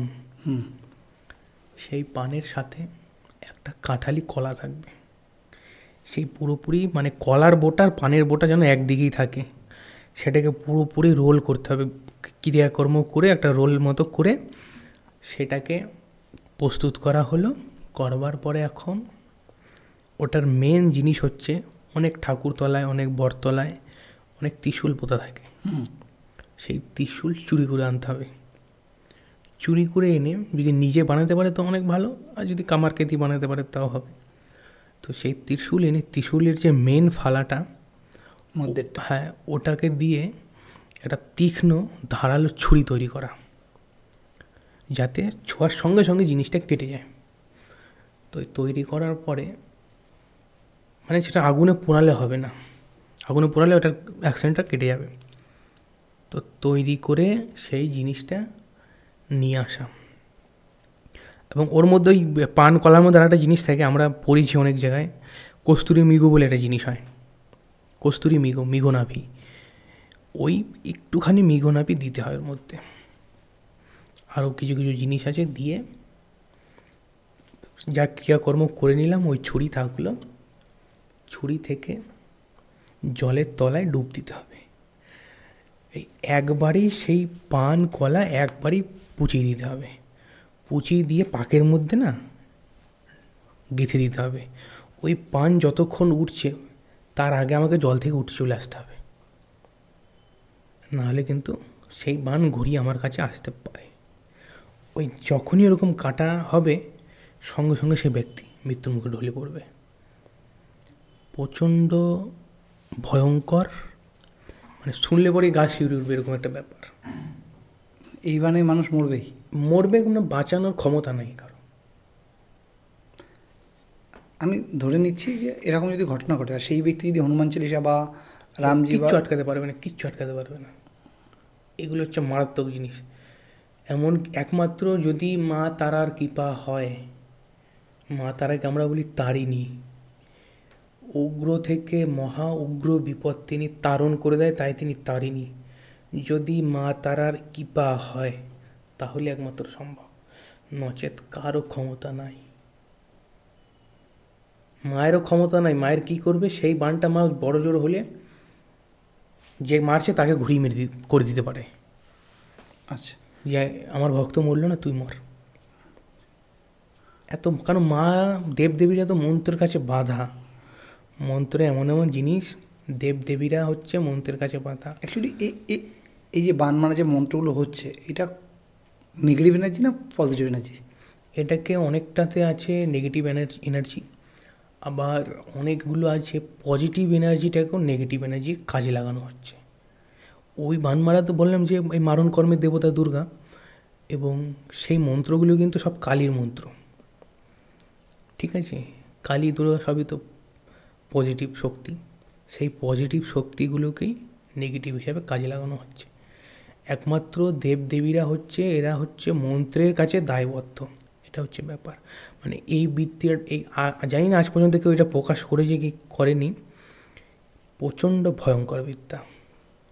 আর একটা বানমারা বিদ্যা আছে, সেখানে তুমি মানে যে বলে আমি বিশ্বাস করি না, তাকে দেখানো যাবে যে আমি এখানে বসে বসে কাজ করছি মাটিতে, সাই সাই করে সেই জিনিস ছুটে যাচ্ছে। নিজের চোখে দেখানো যাবে। তুমি করেছো না দেখেছো? এগুলো ধরো আমরা তো প্রথমেই বলি যে এগুলো প্রথমে ভালো মন্দ সব শিখতে হবে, না হলে কিন্তু টেকা যাবে না। কারণ একটা কথা আছে, বাপেরও বাপ থাকে। ঠিক। আমি বাপ হয়ে গেলাম, তারপর আমার বাপের কাছে ধরা পড়তে হবে। তো যাতে কেউ টেক্কা না দিতে পারে, কেউ যেন পিছনে না লাগতে পারে, তার জন্য এগুলো শিখতে হয়। এটা কি বান মারা, মানে যেটা জোরে মানে বেরিয়ে যাচ্ছে, কি যেটা বলতে যাচ্ছিলে তুমি? এগুলো হচ্ছে সব কালীর মন্ত্রের উপরে। এগুলোকে এমনি নর্মালি বান মারা, তবে সব থেকে ভয়ঙ্কর যেটা বললাম বিড়ে কাটা বান, কোনো সুযোগ দেবে না বাঁচার। শুনেছো যে এই বানে কেউ মরেছে বা কেউ কিছু হয়েছে? হ্যাঁ শুনেছি, এমনকি দেখেওছি। দেখেছো? সে কি আমাদের এখানেই না বাইরে? আমাদের এলাকায় না, আমাদের এলাকায় দুই একজন হয়তো জানে ব্যাপারটা, কিন্তু তারা কোনোদিন প্রয়োগ করেনি ভয়ে। ওই যে বললাম যে যদি ঘুরিয়ে আসে, আর যে কস্তুরি ব্যাপারটা, ওই জিনিসটা তো বেআইনি সম্পূর্ণ, পাওয়া যায় না। তো এই হচ্ছে ব্যাপার, মানে প্রচণ্ড ভয়ঙ্কর জিনিস। কোনো সুযোগ দেবে না, কোনো ছাড় দেবে না। মানে ওই পান কলা কাটা শেষ, তারও নাড়ি ভুড়ি সব কেটে যাবে। আর আর কত রকম বান আছে যেটা তুমি বললে, তার একটা দুটো যদি বর্ণনা করো। যেমন অগ্নিবাণ আছে। অগ্নিবাণ মানুষের গা জ্বলবে সব সময়। আগুনে আমাদের যদি কোনো যারা বিড়ি সিগারেট খায়, যদি একটু ছাই পড়ে যায়, আমরা কেমন করে উঠি, বা ভুলবশত বা ছ্যাঁকা লেগে গেল, বা হয়তো বা বাড়িতে কেউ নেই রান্না করে খেতে হবে, হট করে যদি একটু আগুনে হাত লেগে গেল বা গরম জিনিসে, যেরকম অনুভূতিটা, সারা গা ওরকম চলবে। এমনকি এও দেখেছি, তোমার সারা গায়ে না ফোসকা পড়ে গেছে, বড় বড় ফোসকা, অগ্নিবাণ মারলে। হ্যাঁ। তারপরে চিতায় বসে চিতা বান মারাও হয়, ওটাও ওইরকম জ্বলবে। আর এক ধরনের বান আছে, সবসময় মনে হয় যেন খোঁচাচ্ছে ছুঁচ দিয়ে সারা গায়ে। মানে এগুলো সব তো মানুষ ধরো ভালো কর্মের জন্য, খারাপ কর্মের শিখেছে। মানে মেন কথা এগুলো তৈরি হয়েছিল যে শত্রুকে কিভাবে নিধন করা যাবে। শত্রু মানে একটু গালাগালি হলো, খিস্তি কাস্তে হলো, ঝামেলা, সেসব শত্রু না, কিন্তু মানে যে আমাকে প্রাণে মেরে দিতে পারবে, সেই শত্রুদের। সেই সব শত্রুদের। মানুষ তাও 10-15 বার বিচার বিবেচনা করে এইসব তৈরি হয়েছিল। কিন্তু এখন এইসব টাকা পয়সা, তোমাকে আগেও বললাম যে তুই আমাকে 3 লাখ টাকা দিবি, আমি তোর শত্রুটা মেরে দেবো। একটু আগে যে ঘটনা শুনলাম, প্রেতের ঘটনা, ওরকম আর কি। আবার আরেক ধরনের বান হয় গাছের ওপর মারা। হ্যাঁ হ্যাঁ, আমি ওটা বলতে যাচ্ছিলাম, গাছ মানে কোনো ভালো গাছ আছে বা কিছু আছে, গাছটা মরেই যায় পুরো। গাছটা মরে যায়, ওটা সেই মানুষের নাম করে গাছের উপর মেরে দেবে, গাছও মরে যাবে, মানুষও মরে যাবে। তারপরে শুধু কলাতে হবে নাম করে কেটে ওই জলে ফেলে দিলাম, হয়ে গেল। তারপরে তোমার মাছের ওপরে মারা যাবে, মাছের ওপরে বিভিন্ন রকম কাজ করে, বা তোমার ছবি সেসব কাজ করে নিয়ে কোনো কবরের মধ্যে পুঁতে রাখছে, সেখানে এফেক্ট হবে। দেখা যাচ্ছে দিনের পর দিন কেমন একটা ভাব, শুকিয়ে যাচ্ছে, মাথা তুলতে পারছে না, বিভিন্ন রকম। কোনো শত্রুকে মারার জন্য কোনো ব্যক্তি যদি তোমার কাছে আসে, তুমি কি তার কাজ করেছো না পরে করবি না পরে কথা, বাট এখন পর্যন্ত করেছো? যে মেন কথা হচ্ছে আমি আমার ইষ্টকে প্রচণ্ড ভয় পাই। আমি মেন কথা হচ্ছে কর্মটা অত্যন্ত গুরুত্বপূর্ণ। আমি যেরকম কর্ম করব আমি সেরকম ফল পাবো। আর কর্মের বোঝা এমন একটা জিনিস, জন্মান্তরে বোঝা বয়ে বেড়াতে হয়। একটা ছোটো ঘটনা বলি। বামাখ্যাপার বগলে, শ্রী বামদেব ঠাকুরের বগলে একটা ফোড়া উঠেছে। তো একজন বলছে, বাবা তোমার ফোড়া উঠেছে? যে কী আর করবো বল, সবই কর্মফল। যে সাক্ষাৎ শিব, সে বলছে কর্মফল একটা সাধারণ ফোড়ার জন্যে। তাহলে সেখানে একটা মানুষ মারলে আমার কতটা কর্মফল, আমার কর্মফলের বোঝা বইতে হবে। আর সেটা কত বড় অন্যায়, কত বড় পাপ। এমন গেছে যে তারা ব্রিফকেস বোঝাই করে টাকা নিয়ে এসছে, যত মন চায় তুলে নাও। অনেক রাজনৈতিক নেতারাও যোগাযোগ করেছে, ঠিক আছে, কিন্তু না, কর্মফলটা মানা দরকার। কর্মফল আমাকে ভোগ করতেই হবে। সবার শেষ যে প্রশ্নটা সবার জন্য, একটা সাধারণ মানুষ, সে এসব জানে না, কিন্তু সে তার সংসার, তার জীবনে ভালো থাকতে চায়, কী উপায় সে ভালো থাকতে পারে? প্রথমত বলবো সে দান করুক। দান করলে আমাদের খারাপ যে ফলগুলো আছে সেগুলো নষ্ট হয়। কীরকম দান? গরমের দিন চলছে, একটা জলসত্র খুললাম, বা দেখা যাচ্ছে কোনো অন্ধ মহিলা বা অন্ধ লোক, তার তিন কুলে কেউ নেই, তাকে যতটুকু পারলাম সাহায্য। কন্যাদায়গ্রস্ত পিতা, আমার যেরকম ক্ষমতা, 500, 200, 5000, 10,000 যেরকম পারলাম দিলাম। বাড়িতে মা বাবা কোনো জিনিস পছন্দ করে, সপ্তাহে 2-3 বার করে সেই জিনিস নিয়ে আসলাম। আমার পাড়ার কারো বিপদ হয়েছে, আমি তাকে কিছু অর্থ সাহায্য করলাম। অনেক লোক আছে শীতের দিনে স্টেশনে, বাস স্ট্যান্ডে শুয়ে হু হু করে কাঁপে, তাদের কিছু শীত বস্ত্র বিতরণ করলাম। এগুলোতে কিন্তু আমাদের অনেক খারাপ যে ফল আছে, কর্মফল, সেগুলো কেটে যায়। দ্বিতীয়ত আমাদের ঈশ্বরের প্রতি প্রচণ্ড বিশ্বাস রাখতে হবে। আমার গুরুদেব একটা কথা বলতো যে পঙ্গুজনে লঙ্ঘে গিরি, বোবায় কথা কয়, অসাধ্য সাধন হয় মহতের কৃপায়। মানে মহৎ মানে ঈশ্বর বোঝানো হচ্ছে, সেই ঈশ্বর যদি কৃপা করে তাহলে পঙ্গু ব্যক্তিও পাহাড় জয় করতে পারে, আর বোবাও কথা বলতে পারে। তো বিশ্বাসটা প্রচণ্ড হারে রাখতে হবে। আর নিত্য আমাদের আর কি ঈশ্বর হোক, ভগবান হোক, তার নাম করতে, আমরা যে যা ধর্মের হই না কেন, মানে তার কথা আমাদের ভুলিয়ে গেলে চলবে না, তবেই আমরা ভালো থাকতে পারবো। ধন্যবাদ তারানন্দ, তুমি এত সুন্দর ডিসক্রাইব করলে। আর বাংলার বা হিন্দির অনেকই পডকাস্ট চ্যানেল আছে, বাট আমার মনে হয় আমিও কিছু দেখি, পডকাস্ট দেখি, বা আমারও ভালো লাগে। এবার এইভাবে ডিসক্রিপশন আমি হয়তো সেইভাবে পাইনি খুঁজে, অনেকটাই। আবার অনেকটা তুমি নিজে লুকিয়েও রেখেছো, সব কিছু বিস্তারভাবে আলোচনাও করনি, যা করার সেটাও হয়তো হালকা করে করেছো, বাকি করনি অনেক কিছুই। আমরা আশা রাখবো পরবর্তী পডকাস্টে তুমি একদম আরও খুলে আরও অনেক কিছু জানাবে। আজকের জন্য ধন্যবাদ, ভালো থাকো। জয় মাতা। জয় মাতা।